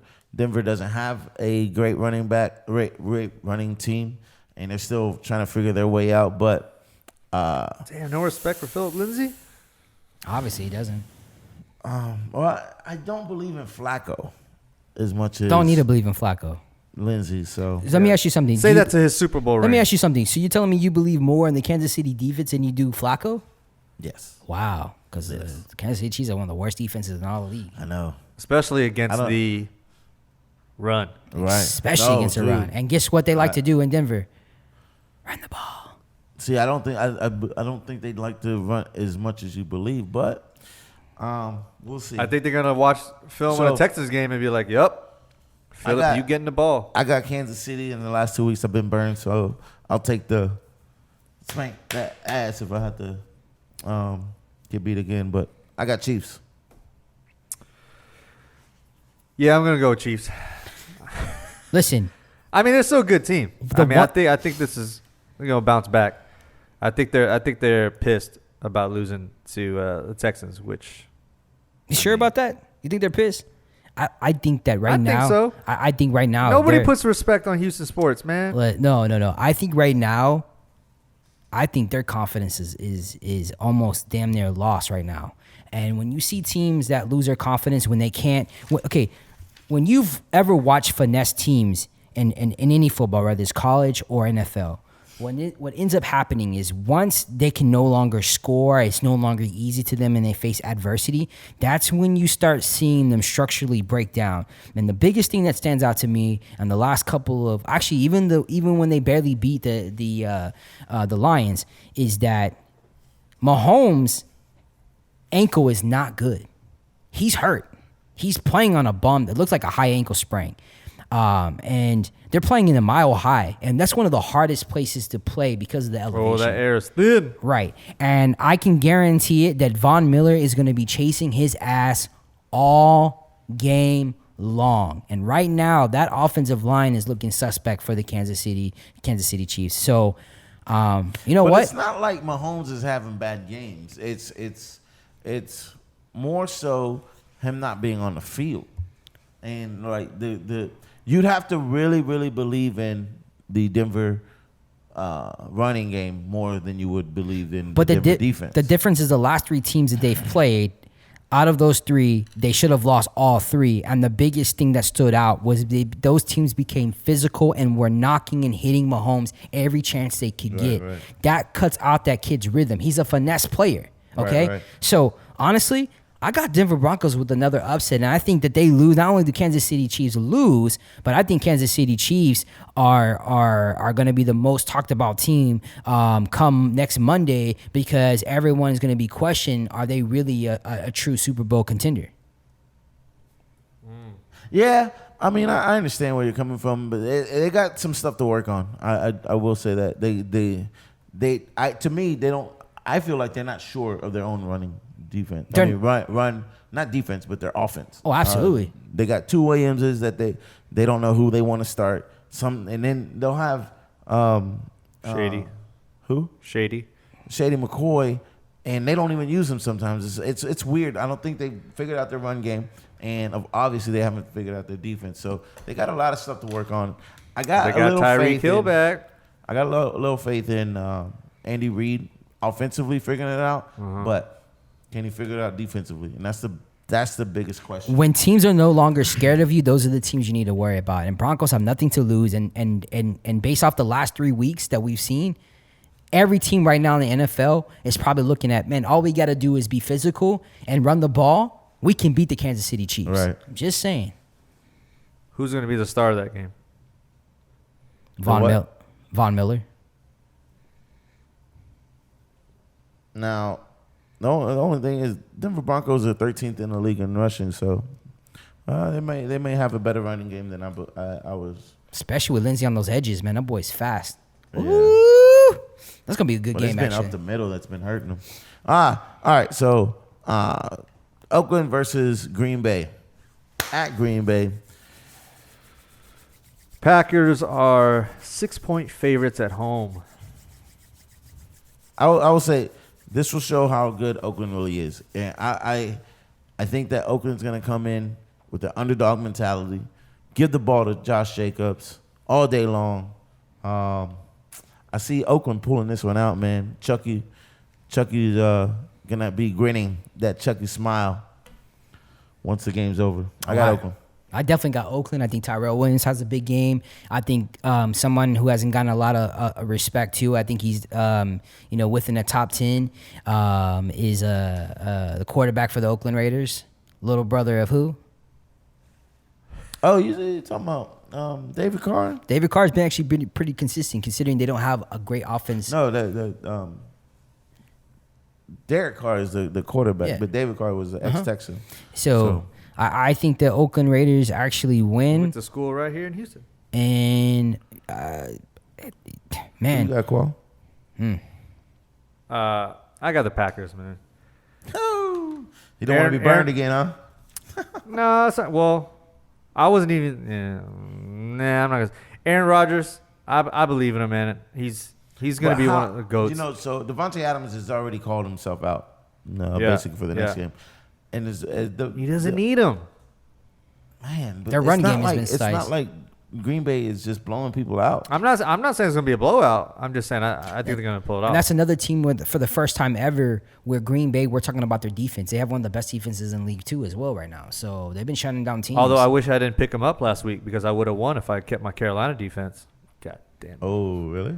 I don't. 23 points versus 3. Thanks, Green Bay. I got Oakland. Okay, let me ask you a question real fast. The Kansas City Chiefs play first Thursday night, right? If the Kansas City Chiefs actually lose to the Denver Broncos, then I'm really gonna I would put all my money on Oakland to win because this is their chance to take over the division, and that's huge. That's gonna be a great motivation game for them. All right, keep it in the same division as the NFC North. Minnesota at Detroit. What's the line on that one, bud? This is pretty much a toss-up, but they say Minnesota by 1. So Oh. But Detroit they're in the game, obviously, because they've already had a tie. But for some reason, whether it's referees or whatnot, Detroit can't seem to just get over that hump and win consistently. They seem like they're right there on the door, but I don't know. They're 2-2-1 for a reason. If that's not 500, what is? Well, they have Matt Stafford, and Matt Stafford is better than any of the quarterbacks that could possibly be throwing for the Chicago Bears. The Chicago Bears, I think this is going to be one of those nasty, ugly games. I think it's going to be defensive minded, but at the same time, the combination of Matt Stafford and then also Kerryon Johnson, I think they're going to win this, and I think it's going to be a low scoring game, like something stupid, like 10-7, man. Just going to be one of those things, man. Yeah, man. But you see, Stephon Diggs. 3 touchdowns, he balled out 50 plus yards. I don't know if I can see who's the number 1 receiver there? Which one? Thielen's still number 1. I mean, statistically Diggs trying to catch up. I said Chicago. I mean Minnesota. Jesus, Cousins. I don't know. Cousins just not. That's the thing. I don't know if I can trust Cousins to have back-to-back. That's what I'm saying, man. He's the most inconsistent quarterback there is, who gets paid ridiculous amounts of money. Woo, it's a tough one for me, but. Man. Screw it. I've been picking against Detroit this whole time. I'll go with Detroit. And it's at Ford Field. They got to get a win somewhere. I mean, I'm sure they're feeling shitty 2-2-1. They're a better. I mean, that's one of those teams that they really are like a better team than their record. But right. It is what it is. Who you got, Chris? I picked Detroit. Khoa? Minnesota, baby. Oh, he believes in that. I think Dalvin Cook's Minnesota gonna have a Viking. game. Cooks has been a monster, that's for sure. All There's right. just something about Cousins, man. So, San Francisco at Washington. Just kidding. We all picked San Francisco. Anyways, that's not part of our pick. Real six. quick, I know we didn't talk about it because we have been out for 2 weeks. But speaking of brothers, what do you think about Jay Gruden getting let go? Oh yeah, and his brother said, "Welcome to the club." Somebody like tweeted out a video. This is like I think the Saturday night before the game, the last game before he got fired. I forget who they were playing. Oh, I think it was the Pats. Mm-hmm. Right before they played the Pats, and somebody recorded him from like across the bar or something, and he was just like hammered at this bar, just talking to some chick who looks maybe 22. Wow, really? Yeah, and it's like, you know, if knew you his had job was gone. if you had no idea who he was, you'd be like, who is this old white dude Really? talking to this young girl? Like he looks like a creeper. And then there's another video attached to that video. I guess this is like a little bit later in the night, and it kind of looks like a 6th Street in Austin or something. So people are kind of just walking the streets. So this is now outside the bar, and he's just sitting down, like leaning on the wall of the bar, also talking to that chick. And I was like, dude, this looks so bad. People are like, yo, is that Jay Gruden? Wow. So to be fair, I don't know how real that video was. It could have just been some dude that looked like him. But I think that's hilarious. Was the girl hot? You couldn't really tell. No, I'm asking. Did she talk to him for a long time? Probably. So obviously he's doing something, right? Hey. And everyone's just saying like, man, he's like, hey, I think the guy who recorded the video is like, shouldn't you be preparing for the Pats tomorrow? And he's like, All right, so anyway, what's the next game? battle of quarterbacks: Baltimore versus Seattle. Lamar Jackson versus Russell Wilson. That's gonna be a good game, man. I'm interested to see that. I want to see how real Baltimore is. Seattle, we can both agree, has a good team this year. Hey, man, shout out to Jadeveon Clowney. Man, Seattle 3.5-point favorites. I got Seattle. I'm gonna roll with Seattle. It's an easy letdown game for them, but Baltimore is a good test. So I think it's going to be a good game, but Seattle eke it out at the end. I mean, Russell Wilson's been phenomenal. Not to say that Lamar Jackson hasn't been, but Russell Wilson's showing out this year. So who you got, Chris? Oh, man. I think these teams are probably one of the most equally matched teams there are. But Russell Wilson and the Seattle Seahawks just lost Dissy. That was huge to Achilles tear. Second Achilles tear.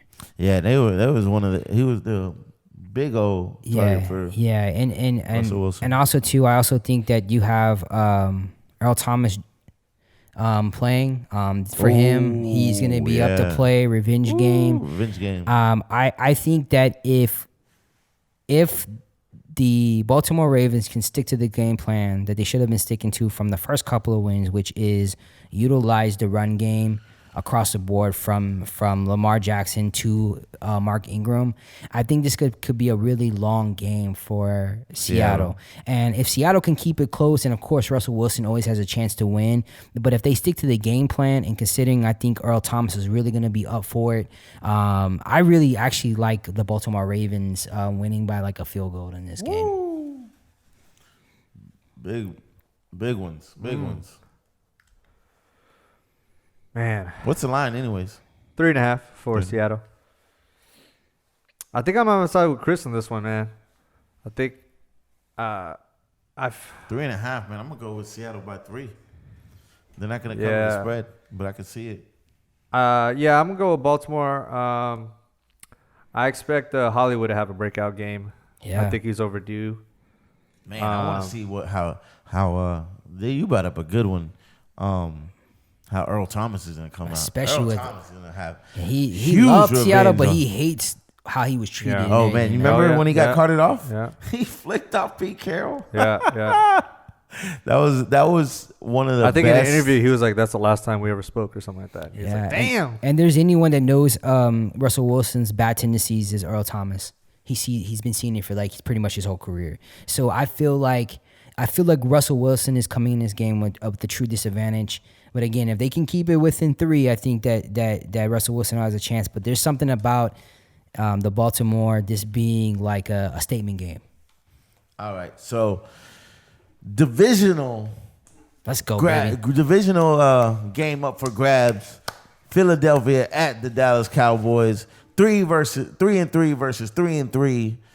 Who's real? Who's not? Who you got? Chris, I'm gonna have to defer to you for this one. That's gonna come you go down. first. Look, it's gonna come down who has the best quarterback at this point. Who is the best quarterback? Philadelphia. Wentz is a way better quarterback. If you had a choice between picking Wentz and Dak Prescott, you're choosing Wentz every time. Yeah. Okay, so I'll give you that much. Where's this at? Is it in Philly? No, it's in Dallas. Oh, it's in Dallas. What's the line? Dallas by 3. Looks like Amari Cooper may not play. I just can't see them actually. What they should be doing is just running the Philadelphia Eagles, like running it down their throat with the ball with Ezekiel Elliott. But I will say this though. Here's why I think the Philadelphia is gonna win. Philadelphia does have a good run stop defense. They don't have a very good secondary. The problem is that Dak Prescott's not a very good quarterback at this moment, and they keep trying to throw the ball instead of run the ball. I think this is another one of those games where they just get beat in their own city, and I think you're going to hear a lot of boos coming from the Dallas fans. So I got Philadelphia Eagles. They went down an offensive lineman, and ever since then they haven't won. The Dallas Cowboys. Amari Cooper went out with a pulled, I think, a hammy in this last game. Michael Gallup has been injured and been out a couple games. So there's just too many things to overcome for me to choose Dallas. Dallas may not be as bad as what they're looking like right now, but at this point in time, man, they're on a slide and a bad one, and I don't see them getting out of it just yet. And even if they lose to Philly, they're not out of it. They're still in the division. Philly and Dallas, whoever wins out of this 3 and 3 matchup is just a game back. So it's not a pivotal game, but it would be one for bragging rights. And, Dallas always wants to win at home, but I got Philly as well. Go on Philly, baby. Yeah, man, I've gotten burned. I swear to God, if the By Cowboys win this and we all shoot, I swear to God, well, man, Hey, We're man, I can going see to quit. it. This is going to be the last episode. We're done. like, no more picks after this. And the game of the week. I got to say, this is up for divisional grabs as well. And this is going to show who the real team is at this point.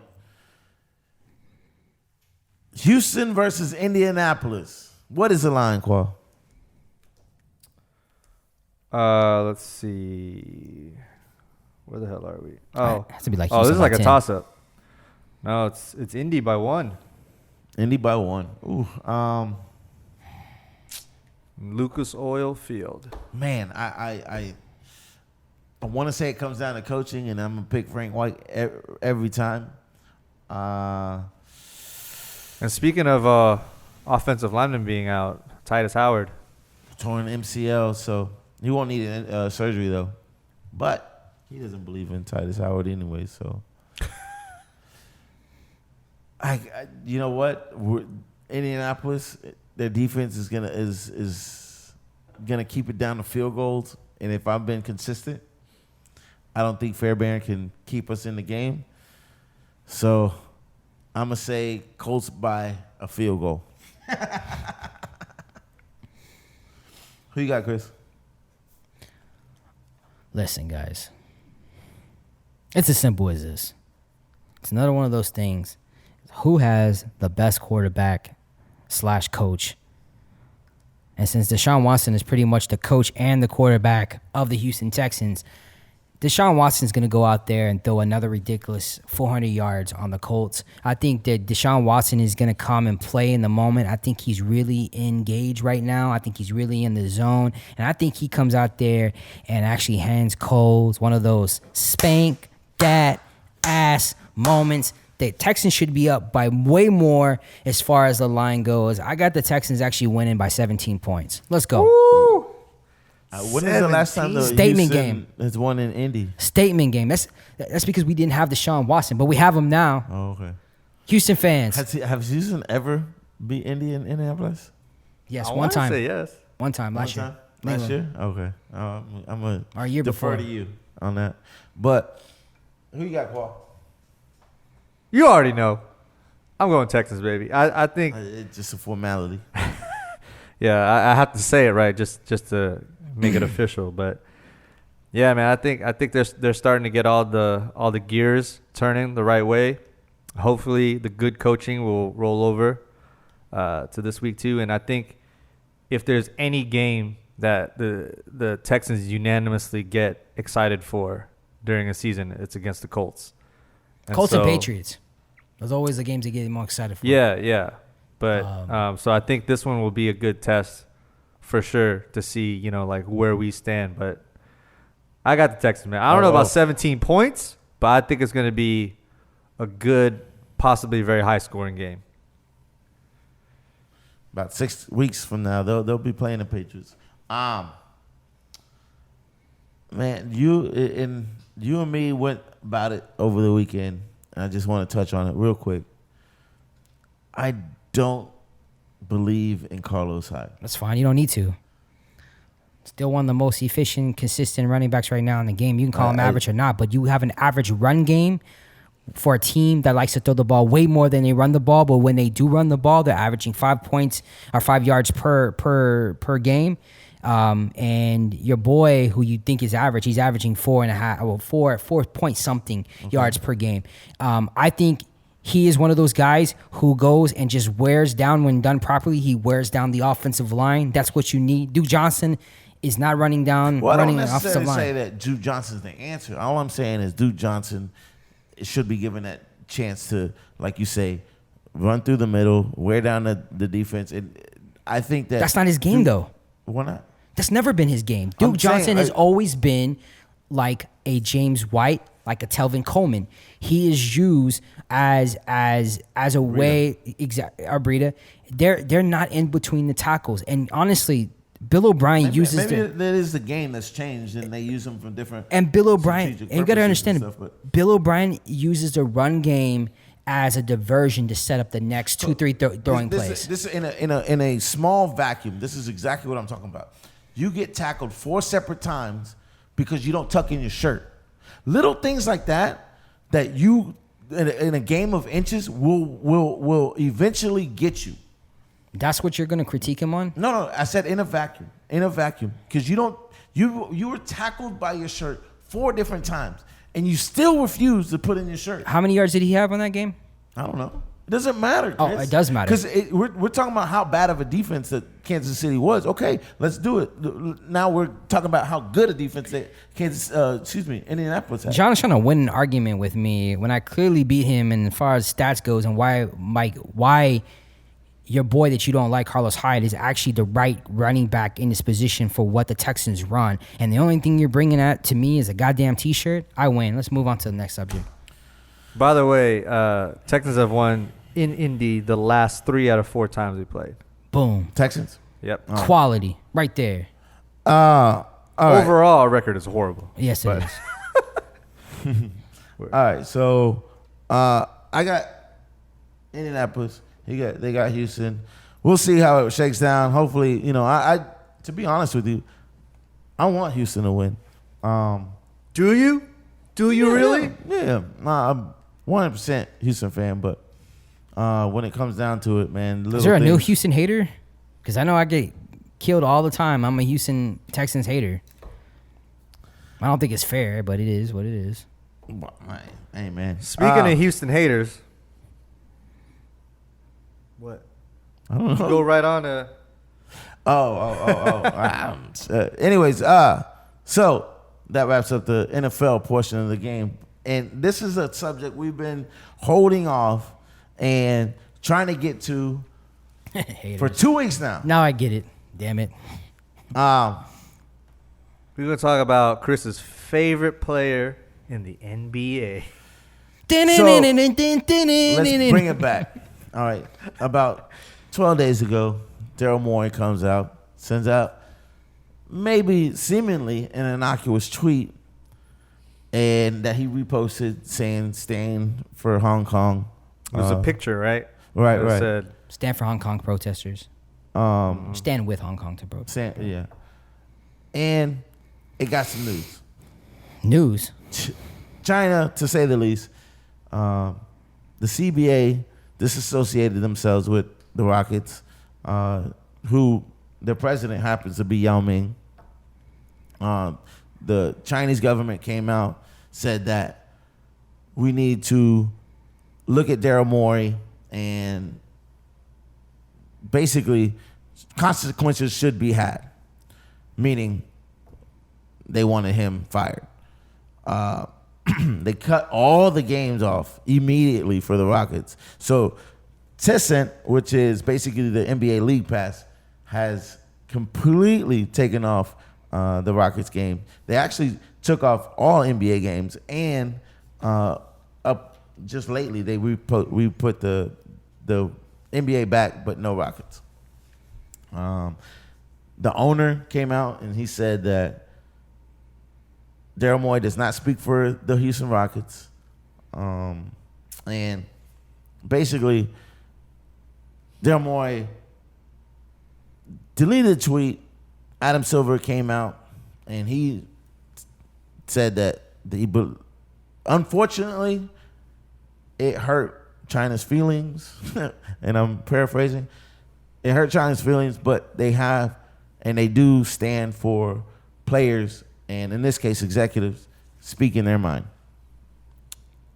Now, all the blowback and everything kind of settled down. Daryl Morey still has his job, which still me and Chris kind of debate back and forth whether or not Daryl Morey will finish with his job intact. Now comes the hard part. Now the players are getting asked these questions. They're James Harden, Russell Westbrook, and eventually came down to LeBron James. Up until this point, everybody's kind of sided with Daryl Morey. Not necessarily sided with him, but they gave him, I guess, the pass. LeBron James came out, and I'm paraphrasing, and he said that Daryl Morey was uneducated, made an uneducated statement about the situation in Hong Kong. And let me pull it up. I have it up right now. Okay, go for it. Quote unquote, LeBron James said, "I don't want to get into a verbal feud with Daryl Morey, but I believe he wasn't educated on the situation at hand, and he spoke.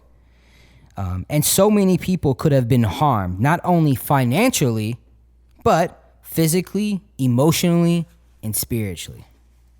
So just be careful what we tweet and say what we do. Even though, yes, we do have freedom of speech, there can be a lot of negative that comes with that too."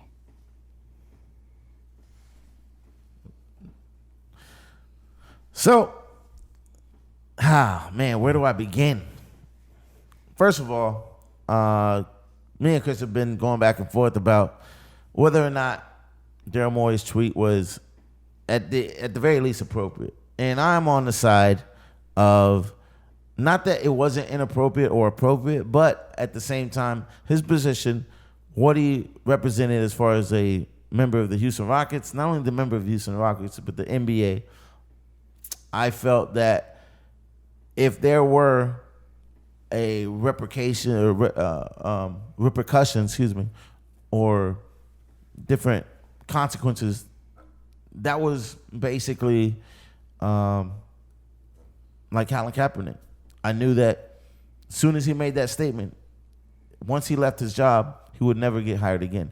And not to say that Daryl Morey, because I don't believe he deserves to get fired, but if he stands on a hill and it's costing the NBA or businesses money, then the NBA will look at it from an economical standpoint, and if they decide that he is more of a risk than a benefit, they can decide to fire him, and he will never hold another job because of this decision of sending out a tweet, whether you agree with it or not. And I personally agree with it. I have no problem with it. But I understand if there were certain consequences at hand. Now, I'll leave it to Chris to debate whether or not LeBron James has a valid point. Well, the thing about it is that LeBron James also went into to go on to say that I believe he was either misinformed or not really educated on the situation. Not valid. Exactly. Because at the end of the day, it sounds like to me that LeBron James needs a little bit more education on what equality really means. Exactly. Equality is not something you get to pick and choose when it benefits you, right, or when it hurts your bottom line or your pocketbook. Right? Equality is for all. It doesn't matter if you're in another country. It doesn't matter if you're gay. It doesn't matter if you're transsexual. It doesn't matter if you're blue, black, green. It doesn't matter. Equality and human rights, your basic human rights, should be for everyone. And it should never, ever come down to, well, I'm only for equality if it doesn't hurt my pocketbook. Because here's what happened with the NBA. We've seen in the last couple of years that out of all of the different sports leagues, that the NBA has basically given more of a say-so to the players. Players are no longer treated as employees. They are treated as basically the foundation of the NBA, which is equally right and is so. And you have a lot of players more than ever before that have a lot of stakes, financial stakes, overseas, especially in China. Yeah, like right? They're a commodity. They're a commodity at this point, exactly. And there might be some players out there that are naive of what's going on, but I also think there's also a lot of players like LeBron James that is willing to I guess, turn a cheek on the situations that are going in China, because as long as it doesn't hurt him and his family, why does it matter? And this is clearly what he was saying and why he made the statement, because he's the number one player in China. Right. And he has a lot of businesses. And if you've ever listened to LeBron James, one of the things he always talks about how he wants to be the first billion-dollar athlete. So this does hurt his bottom line, especially if he can't sell any jerseys, especially if the fans are not watching him, because he gets revenue from that, right? So LeBron James did exactly what Laura Ingraham and Donald Trump tried to do to him, which is Laura Ingraham, when he spoke out against Trump and about why it's important to stand with Kaepernick and all the different, things that are going on in America towards minorities. She said to him he should just shut up and dribble. And he just pretty much told that to Daryl Morey, that you should just shut up and do your analytics. That's the highest level of hypocriticism. Beyond hypocriticism. And here's the thing. Everyone has called me a LeBron James hater more than they've called me even a Texans hater. I think LeBron James is one of the greatest players to ever play the game. But as a person, I think he's always been narcissistic. I think he's always been self-righteous. And I think that he has used certain things, especially with social media, to manipulate and get his way on a lot of different avenues. And I hated the fact that he became the official spokesperson for all athletes, especially in NBA, that he's a person to speak on injustices in the world. But he has a history of only concerning himself with things that matter to him, not necessarily what should matter overall. In 2007, he had an opportunity to actually sign a bill basically speaking out against the horrible things that were going on in China. He refused to sign it. But a year later, he actually talked about him caring about that everyone deserves human rights. And for someone who says that I think there's a quote. What? What's the right quote? here. It's a tweet from King James himself. January 15th, 2018 says, "Injustice anywhere is a threat to justice everywhere. Our lives begin to end the day we become silent about things that matter. Hashtag thank you MLK50. Wow. Interesting. And, you know, speaking of that, him actually acknowledging MLK, I think it's even more disrespectful because one thing about Martin Luther King Jr., he would never, ever put money before the importance of fighting for equality for all. And obviously, LeBron James made that decision for himself. Now, you can fault him for it or not fault him. There's going to be people out there going to say, well, LeBron James, he should care because this is his money. You're right. And if you're one of those people out there that just concern himself with making money, you're also the same people when equalities or any type of injustice happen to you, you're the first one to bitch and complain about it. But there's people out there that are fighting the good fight. Because the last time I checked and I researched this, for somebody that stood so strong next to Kaepernick, I haven't seen LeBron James hired Kaepernick for anything. He could have put him in his show. You know what? I haven't seen him actually send any money to his own charity for Kaepernick, right? And who's to say? Maybe he has, but I haven't found anything on it because I looked up all the different charities that LeBron James actually gives money to. I'm actually been one of those people that defended LeBron James, especially when he was getting all this harsh backlash from white ring media for his voicing his opinion toward Donald Trump, and then even what Laura Ingraham said to him. Because, like, listen, he did put together a school, and we all thought that was super significant. I love the fact that he's a father to his son. But at the same time, you're also teaching your son. And one thing that I always teach my son is that right is right and wrong is wrong. And you can't, if something's wrong, you can't justify it. And if you're putting numbers in front of it and that's how you're justifying, then you should never, ever be allowed to be the official spokesperson of equality. That's how I feel about that. Yeah. Well, okay. There's certain things that I agree with you on, especially when it comes to things like putting money before.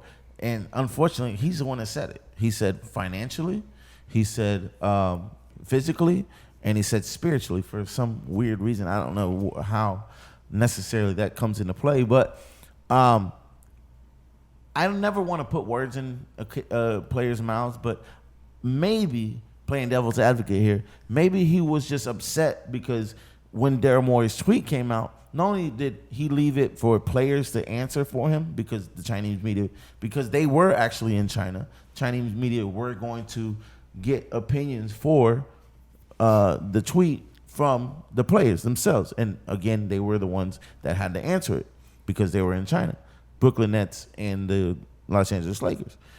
So maybe that's one reason he's upset. And the other reason is maybe he felt like in a foreign country, on foreign land, not knowing the political landscape or, you know, how their police thing is set up, is set up, they felt like maybe they could have been put in a physical danger. So maybe he's speaking out on that. And if that was the case, then he could have said, hey, you know, Maury, next time be a little bit more careful of what you tweet because you put us all at risk. I would have been okay with that, right? But the first thing he did say something like, oh, you could have waited a week to set that or something. He tweeted that. See, that's another reason. Like, what? I think that he was upset that the timing of it was off because Daryl Morey wasn't in China. He actually left. And the team that came before them was the Lakers. But if that was the case, then why even emphasize the first thing that came out of your mouth is that you could have hurt people financially? Because at the end of the day, he has the most to lose, like a lot of the players do, because of all the interest in China. Let's think about this right now. China. If obviously now China's backing off of this whole, we're, you know, going to boycott the NBA, but it was looking at possibly costing the NBA as a whole $4 billion. It still could cost the Houston Rockets this year alone $26 million. So don't think the money doesn't talk. But here's my biggest issue with this. Let's just say that what you guys are saying is true. Let's just say that he has a point. That you got to be careful what you say, because what you say when it comes to tweeting could actually hurt people, right? But where was that when he actually tweeted out, or when he said on his own show, that NFL owners are old white men with slave mentality towards players, speaking that the way the NFL treats their players is like slavery? To me, I was the most offended, and remember, I got so angry at that because, first of all, that's so self-righteous, and most importantly, you're talking about someone who's uneducated and needs to be educated. Slavery is one of the worst things that has ever happened to America. We are still looking at the ramifications of slavery, even today, right? Now, you could be someone that doesn't believe that, but you're stupid and you're probably privileged and you probably don't care to know about it anyways. But I'm not going to get into that because it's not about being political. This is about what's right. And here's the case. You're not only insulting people who are descendants of slaves, but you're also speaking on something you have absolutely nothing. You will never know what it's like to be kidnapped from your own country, separated from your family, tortured, raped, slaughtered. The NFL is nothing like slavery. And only somebody would say that is somebody who's uneducated. And most importantly, what's that say about the players who get up every day and go and play the game of football because they love the game, knowing that they risk everything. They risk their lives, right? They actually know they could get hurt. And you're right. LeBron James, you're absolutely right. The way it's structured as far as contracts goes, we can all agree the NFL sucks because anyone can get let go and it's unfair and they don't get their guaranteed money. But is that slavery? It's not slavery because guess what? Slaves never got paid. The two. Slaves never got paid. Never got paid. And guess what? Most importantly, the average football player in the NFL makes about $2.2 million. So that's far from slavery. But see, when you are in a self-righteous, narcissistic mentality and you think you're smarter than everybody and you think you're better than everybody, you say stupid shit like this, right? But the problem with saying stupid shit like this is it always comes back to haunt you because here we go, him trying to hold someone accountable for their tweets. And this man should be held accountable for his tweets, whether it's past, present, or future. And to me, it's extremely disappointing. And it just goes to show you why I've always said LeBron James is not a good person. You can hide behind your legacy. You can hide behind, the limelight of being a great athlete. But at the end of the day, you are not a spokesperson for equality. You had a moment, the greatest moment of your life. You actually had the moment to truly be Muhammad Ali and speak out about the injustice that are going on in China. Now, we could easily go into what's going on in Hong Kong, but I think it's best right now, if anything, Daryl Morey's tweet has got a lot of eyes and a lot of people looking up what's going on in Hong Kong, which is perfect, and I think that's what needs to happen because it may force me to go back and read the history of Hong Kong, what's going on between Hong Kong and China, and why it's important, and what's going on like in the past 20 years just in China alone. But point being is that he had the opportunity to truly stand up for equality. Like his tweet he said in 2018, and he chose not to. He chose to care more about himself and about his financial gains. And for that, you're fake. You're fake, LeBron James, and that's all I'm going to say. Yeah, no, that's very, very poignant, very, to the point, man. I just the timing thing pissed me off too. Like, you don't get to choose when to speak up about or when is right and when is wrong. What's a good time to speak up about injustices? Like, you could have waited till next week. I mean, you guys know my point. The whole business versus morals with China is something that I think that can be separated. You can have your moral stances and you can have your business stances and your business ideals and still do trade and do business and stuff. But to call somebody else out for an injustice, like you said, an injustice anywhere is an injustice everywhere. To call somebody else out to talk about certain consequences and certain ramifications, whether it be financially, physically, spiritually, I think it's highly, highly hypocritical. When excuse me, when people have, whether it's right or not to do, when people have looked up to you as an athlete, as a spokesperson for social situations, social injustices, and stuff like that. And like I said, I have no problem with what Morey said, and I think that Adam Silver has handled this situation the best he could to minimize the blowback. The Rockets are in a precarious situation just because the Rockets were that connection through history with China. Number one team in China. And Yao Ming and everything like that. And I think I saw a quote that said if it would have been another GM say from Memphis Grizzlies, it wouldn't have the same impact. But because Houston is so synonymous with Chinese basketball and how they've worked in partnership with the CBA, Shanghai Sharks, Yao Ming, it had such a bigger effect. And that's the only thing. And now that you have a lot of NBA players are coming out and also support of LeBron James, because after he said this stuff, everyone's been killing him on the media, because I think people are just complete. There's a lot of people that were big supporters of LeBron James from a media standpoint that are truly disappointed in those words. And of course, he tried to come out and save face, but it still was just as bad. It was too late. But here's the thing. And, and it looked like when he did when he said, I don't want to get into a word battle or go back and forth basically with Daryl Morey, it looked like he was in a setting where he prepared this. Oh, he absolutely he knew what he was saying. Now it may come out wrong. I don't know. But he tried to clarify it a little bit later, but it was too late. Like, the hypocrisy was out. And what I don't like right now is you have NBA players that are coming out in support of LeBron James, along with a lot of other people voicing their opinion, saying that, basically, like, if this was a basketball player that said that they would probably, be fined or be ramifications. And now you even people using race card, which just makes no sense to me right now, that you're saying because Daryl Morey's white and he tweeted this, he can get away with this. But if it was a black basketball player, that it would be completely different. And this is so stupid because we're talking about a tweet that's in support of human rights, basic fucking human rights. And now it's a race thing. Listen, LeBron James, the only way you can save face here is you need to correct those idiots that are saying that. Because if we're really going to talk about black history, if we're really going to talk about the civil rights movement, you have to understand that there was plenty of white people that were in marches with Martin Luther King, getting bitten by dogs, being water hosed, being beaten, being blown up. Because there are certain people in this world, whether you're black, white, Hispanic, that care about one thing and one thing only. And that is justice for all. People's human basic fucking rights. And these people have been around the world for generations and generations trying to fight a good fight. And you're either with those people or you're not. You can't be middle ground. You just can't be.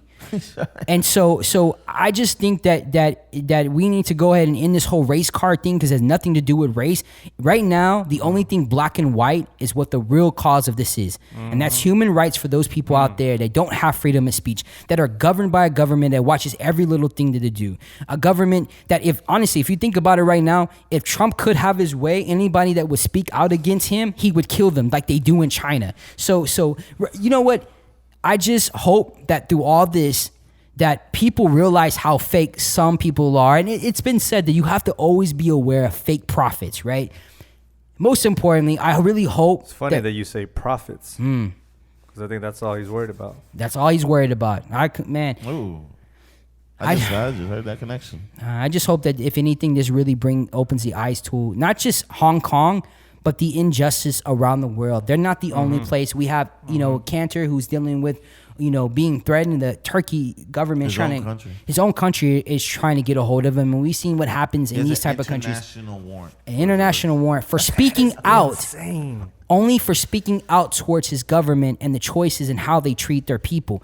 So we need to be aware, and most importantly, all American businesses, you need to be aware of who you're having dealings with, and be careful of the devil you choose, because the devil you choose may come back to bite you.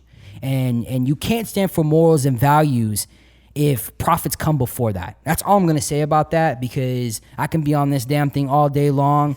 But again, I hope everyone really sees who LeBron James is. You can like him as a you can like him as a player, because I will still like him as a player, but I will still stand by what I said. He's fake. This has become a more than just my team versus your team. This has become almost like as a Houston Rockets fan, I feel like it's become a moral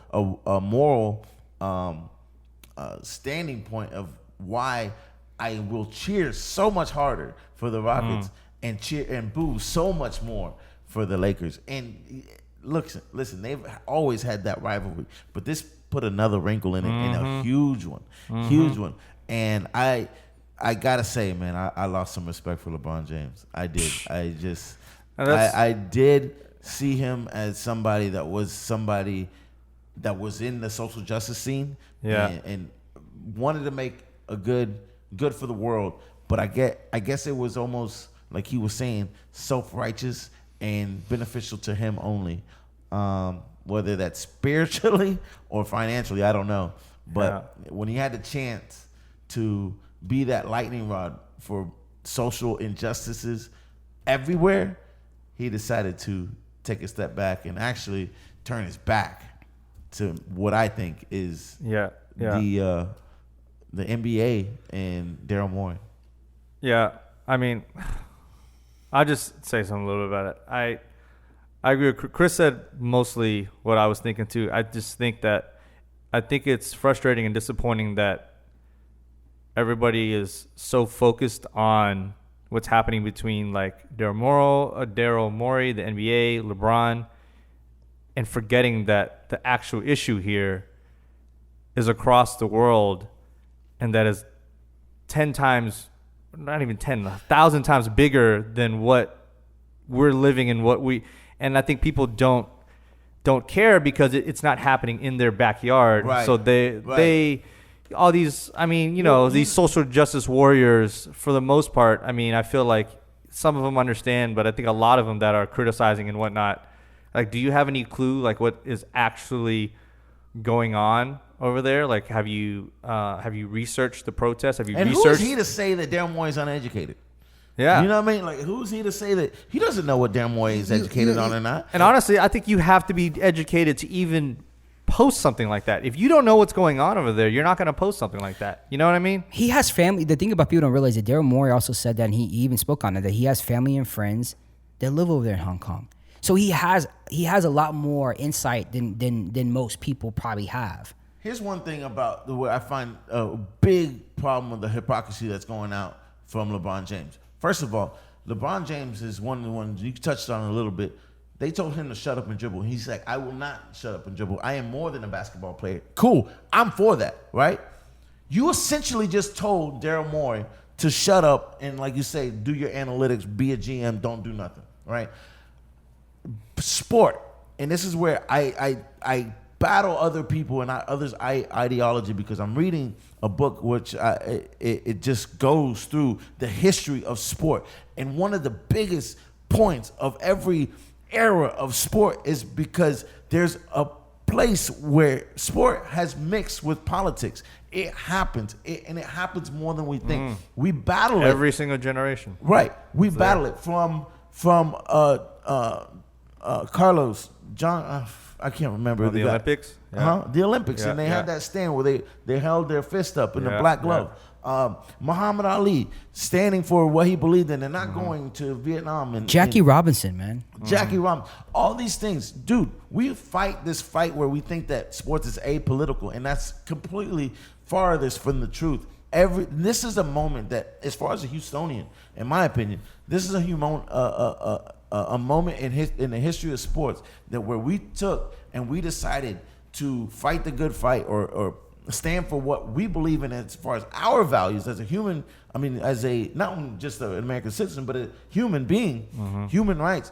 We chose to stand on the side, and at the end of the day, we'll look back on it. And to me, we'll look at LeBron James as standing on the wrong side of this issue. When I hear people tell me that politics and sports should be separated because I didn't come to hear people's political standpoints, are also the same people that realize they wouldn't even be watching that sport that they're watching right now with all this glamour and all this excitement if it wasn't for politics being changed because of certain athletes over the generations and generations. One of the things, I'm the biggest Michael Jordan fan, but one of the things I was always disappointed that Michael Jordan never took a stance on anything political. And that might have been the smartest thing he ever did, because at the end of the day, Michael Jordan only cared about money. He didn't have to say it. He didn't have to tweet about it. He just did it. But when you look at certain players like Kaepernick, and you look at players Muhammad Ali, and you look at the Jackie Robinsons and of the world, you realize they actually helped contribute to the change The fact that we are here right now having the ability to even do a podcast, when in the 60s, if there was such thing as a podcast, we wouldn't even be able to do something like that, right? Because only certain people could probably get on camera or be on YouTube. Like, we have to realize that things have changed because people took risks. They risked their lives. They risked their finances. They risked everything they could possibly risk in order to make change happen. And I want to say this story too, John, real fast. Who does the basketball coverage in China? What's the name of the company? Tessin. I want people to realize this, that for somebody like LeBron James, and why I think he's the most hypocritical person, there was a sports announcer that was doing a live game for LeBron James that kept referring to him as an ape and as a gorilla. Woo! On air, right? Now, there was a lot of Chinese fans that actually complained about that, right? And this guy went on for a long time. He's a very famous sports announcer in China.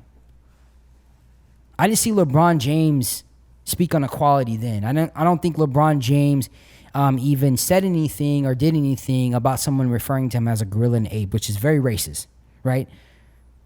John, does this guy still have a job? I don't know. He does. He still has a job. Oh, wow. He's just not allowed to do NBA games, but he's allowed to still do Chinese basketball games. So hypocrisy, what makes you a hypocrite is when you constantly feel the need to speak out and give your opinion from a self-righteous point of view. So truth be told, kids, not only should you listen to LeBron James and be careful what you tweet, but you also should learn from LeBron James is be careful what you say, especially when you're trying to act holier than thou, because it will come back to bite you in the ass. Well, I mean, you have to, if you're going to be that social justice warrior, cool, right? But you're going to be held accountable. Bottom line. Yeah. And that for sure. Yeah. You know. Yeah. I think that's all I would ask for. You know, like I'm not with the whole cancel culture thing. You know, I think that's very big nowadays, and I'm not saying some people don't deserve to be quote canceled or whatever, but I think now more than ever, it's just everything is being held up to a microscope, and you know, I mean, I agree with that too. At the very least, yeah, be held accountable for what you say, no matter if it's on Twitter, Instagram, in an interview. You know, like the same way that you said that Daryl Morey, the position that he holds and what he says holds that much more weight. So does LeBron, right? So where is it here? And I just want to remind you that, do you know what holiday just passed? On Monday? Columbus Day. Columbus Day, yeah. Columbus Day. So if you want to speak about social injustices, let me remind you, if you celebrate Columbus Day, you're hilarious. Absolutely. Because Columbus was, you know, what it celebrates is the mass genocide and assimilation of the people who truly were the founders of our great country. It's not even our country, right? We're a fucking country of immigrants. Everybody. So, you know what I mean? Like, it's just funny because the timing of all of this, that this is when, like, we're talking about this, and it's like, dude, this has been going on. Social injustices have been going on since probably the beginning of time. And it's a really good point. Is been, like I was bringing up, sport has always been on the forefront, whether it's been art, sport, or any form of media. They always bring light, and to say that you can't use that platform is to say that that you are for human rights or for social justice and stuff like that. So it was a very disappointing. To be honest with you, I think this subject, this whole segment should be maybe like a separate episode. There could be aside. Well, you know, and honestly too, I'm just really happy that something like this happens too, and I try to like find the positives in all this because you know what, like you were saying, yeah, you know, John has known me for a long time, and what my first books that I ever read when I was in 5th grade was the autobiography of Malcolm X. I still have a painting somewhere. John has it somewhere of Malcolm X that I got done. I have always admired civil rights movement, everything from even, the freedom fighters and what they wrote, and how you had a mixed group of people, black and white, that were going to places like Alabama being bombed. These things have always been important to me. And the problem with equality and injustice around the world is that we can all take blame for forgetting those people, because we get caught up in our own lives. We get caught up in our family lives and making money and doing podcasts and watching sports and arguing about who's going to be better, the Rockets or the Lakers, that we forget that there's people in other countries that don't even have the abilities and the rights that we have. And I will say this, LeBron James, he has a right to say whatever he wants to say, and Daryl Morey has a right to say whatever he wants to say. And the only reasons why that's possible, because we do live in a country where we do have the ability of freedom of speech. We have our own basic rights. Now, is it perfect in America? No. But damn it, it's a lot better than half the places around the world. And I'm very, very blessed. And if anything, it made me go and spend a good close to 2 days just reading up on everything about the Hong Kong protests. And if you can, please read up everything that's going on. Read about the history of Hong Kong under British rule, how it was given back to China, and everything that's gone in between. And read on it, and hopefully you can form your own opinion. And if anything, I think we all just need to do a better job at taking better care and being more aware of what's going around the world and how we can contribute and help those things. Because everybody here can be a injustice warrior. We can all fight equality, because there's equality everywhere. So that's all I have to say about that. Yeah. And I think, and the people that are of these positions of power that are in charge of, like these big companies, I mean, at some point, you have to ask yourself, like, at what cost? Yeah, absolutely. And I don't know if they're really even thinking about that. That's a great, because is China being held at what cost? Are they being held the fire to the flame? Because I feel like all the attention is everywhere else that it shouldn't be. Well, I know that through all of this, China came out and was trying to lay the hammer down, tried to push the NBA around, tried to dictate what the NBA was going to do. And it looked there for a second that we didn't know how the NBA was going to react. Luckily, they stood by him. Luckily, Daryl Morey still has a job. And up to this point, they're willing to take that hit, that whatever China decides that they want to do, up until the point where China pulled them off their sports broadcast. But China didn't want that smoke. Literally, they said, "Okay, you can come back." They didn't want the negative attention that the rest of the world was going to see, because we called China out as a nation of being communist, being dictator-led, and China wants to have their vision. What it seems to me is China wants to make the rest of the world think that they're not this hard, heavy-handed, ruling, human right violating country. So after all that, all it did was show the rest of the world, yes, they are. They're trying to be heavy-handed. Yes, as soon as somebody has a disagreement with them, or they don't align themselves necessarily with their specific values of you trying to take another I guess, I don't know what you call a state or have a province or whatever Hong Kong is exactly, and you don't align it, they will refuse to do business, and they will try to manipulate business to the point where they want you to give in to their demands, basically. I mean, look what happened recently. I mean, it's come out that Donald Trump even was on a phone call with President Xi saying that, hey, you give us a good deal on the tariffs, then I won't say anything publicly about what's going in Hong Kong. And here's a dirty little secret here's a dirty little secret that's going on in Hong Kong. That's the negotiation. If anything, Daryl Morey actually did something that Hong Kong, and I think this is what it boils down why China's so upset. It brought the limelight on something that right now is a true embarrassment for China. Yeah. They hate the fact that there's these violent protests between their police officer, their military against their own people. And this is not a good look, especially with them hosting the Olympics in 2020.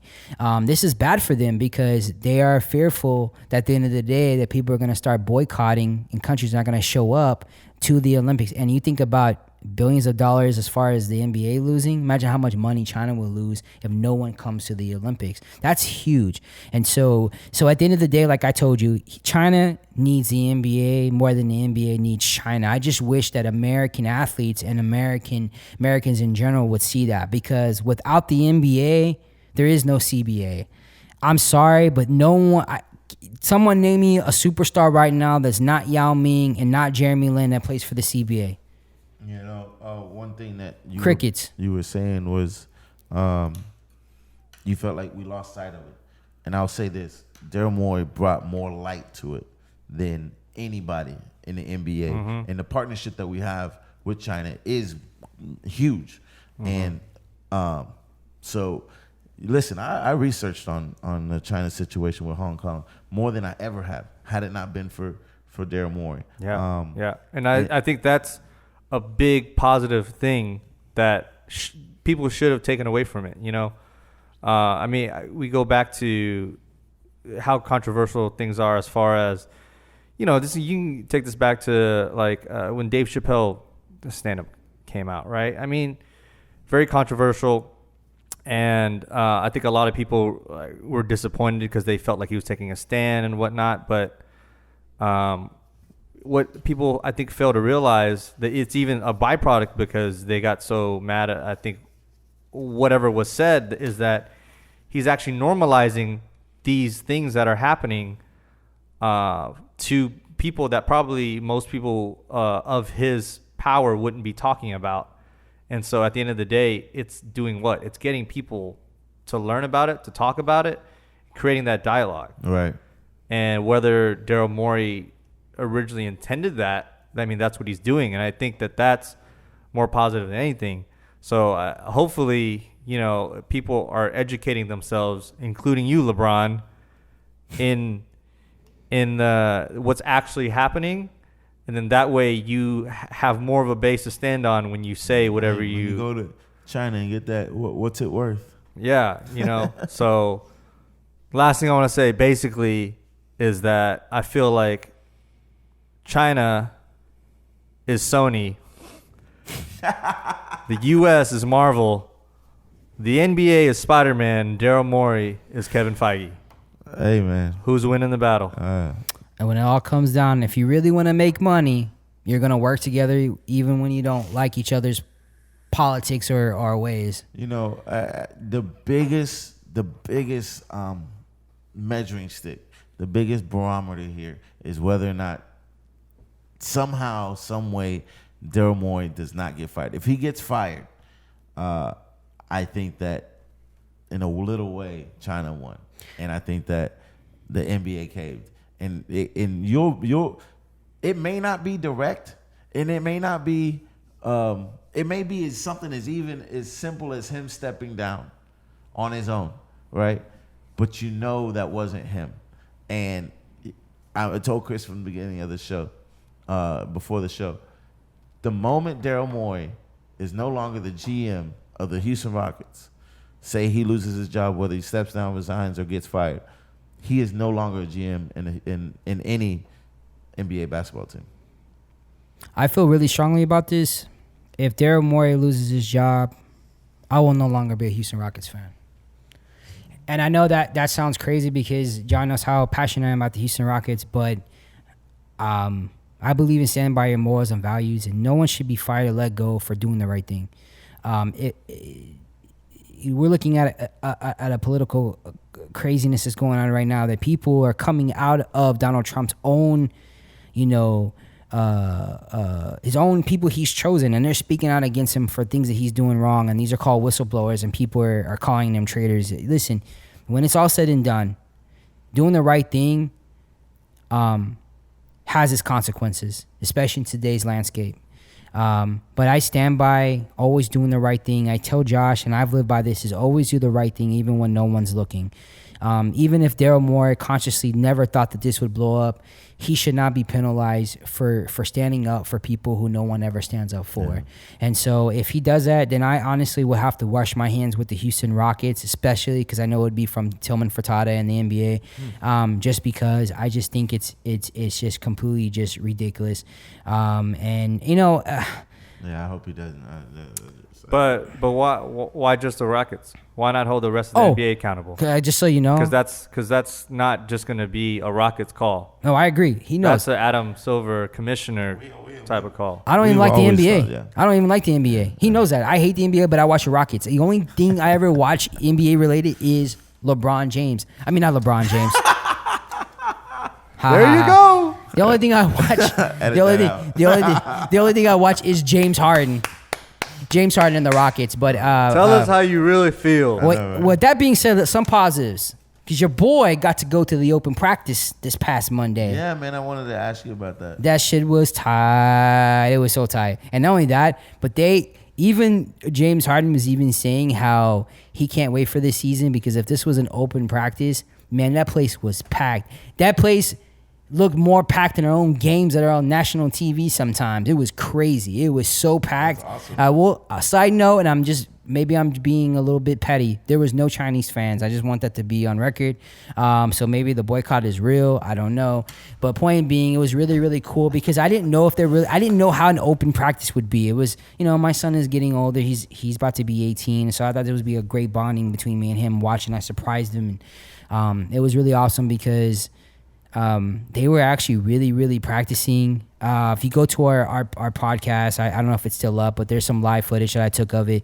But it was really interesting to see them go at each other. You had the starters versus the second team, and they were playing hard. And I will shout out to Hardison and Ryan Anderson because they were balling. Nice. They were balling. James Harden was balling. Of course, Westbrook finally wear my Ryan Anderson jersey again. There you go. You can wear it again. Right. The last game I saw, the Rockets, was Miami's farewell tour or Dwayne Wade's farewell tour. Any chance? And Ryan Anderson was playing for the Heat at the time, and I was like, I should have worn my damn Ryan Anderson jersey. But I was wearing my Harden jersey. I was like, damn. Westbrook did bump knees and left and was pretty pissed off for bumping knees. Jonathan Fagan, everyone said he's fine, but they saw he was pretty. But it was interesting. It was a lot of fun, and I'm excited about the Houston Rockets as long as Moore has his job. So that's all I got to say about that. All right, this is the Sports Chat Podcast. I just want to say one last thing, real quick. Yes, say it. By the time this episode comes out, it will probably be October 17th, which is somebody's birthday. Oh yeah, Chris. Man. So I have the privilege to be able to celebrate my wife's birthday again, and I'm so happy for her because she's definitely overcome a lot this past year alone, and. For her to have another year on this earth, I think it's more of a blessing to me because without her, I definitely would be lost. And she's such a foundation to me, and I love her. And happy birthday! Got me crying on camera. And shit. Happy birthday, Daisy. One thing, if you've made it this far into the show, God bless you. It's a long show. But I'll say this. Yeah, we're sorry. Unfortunately, things come up. And one thing I'll always hold as far as being podcast host, a host for us, a host for the show is family comes first. We all had situations where we had to take a step back and regroup. Chris had some stuff. His wife's birthday's coming up. I would never want him to have to work before family. My family took a hit. We're working through it. Khoa, congratulations on your new job. And I just want to say that there's nothing above family. Nothing above what we do for our families and what we do for ourselves. That will always come first. I apologize to the listeners out there and everybody that's been waiting for us to come out. But I'll never put work before family.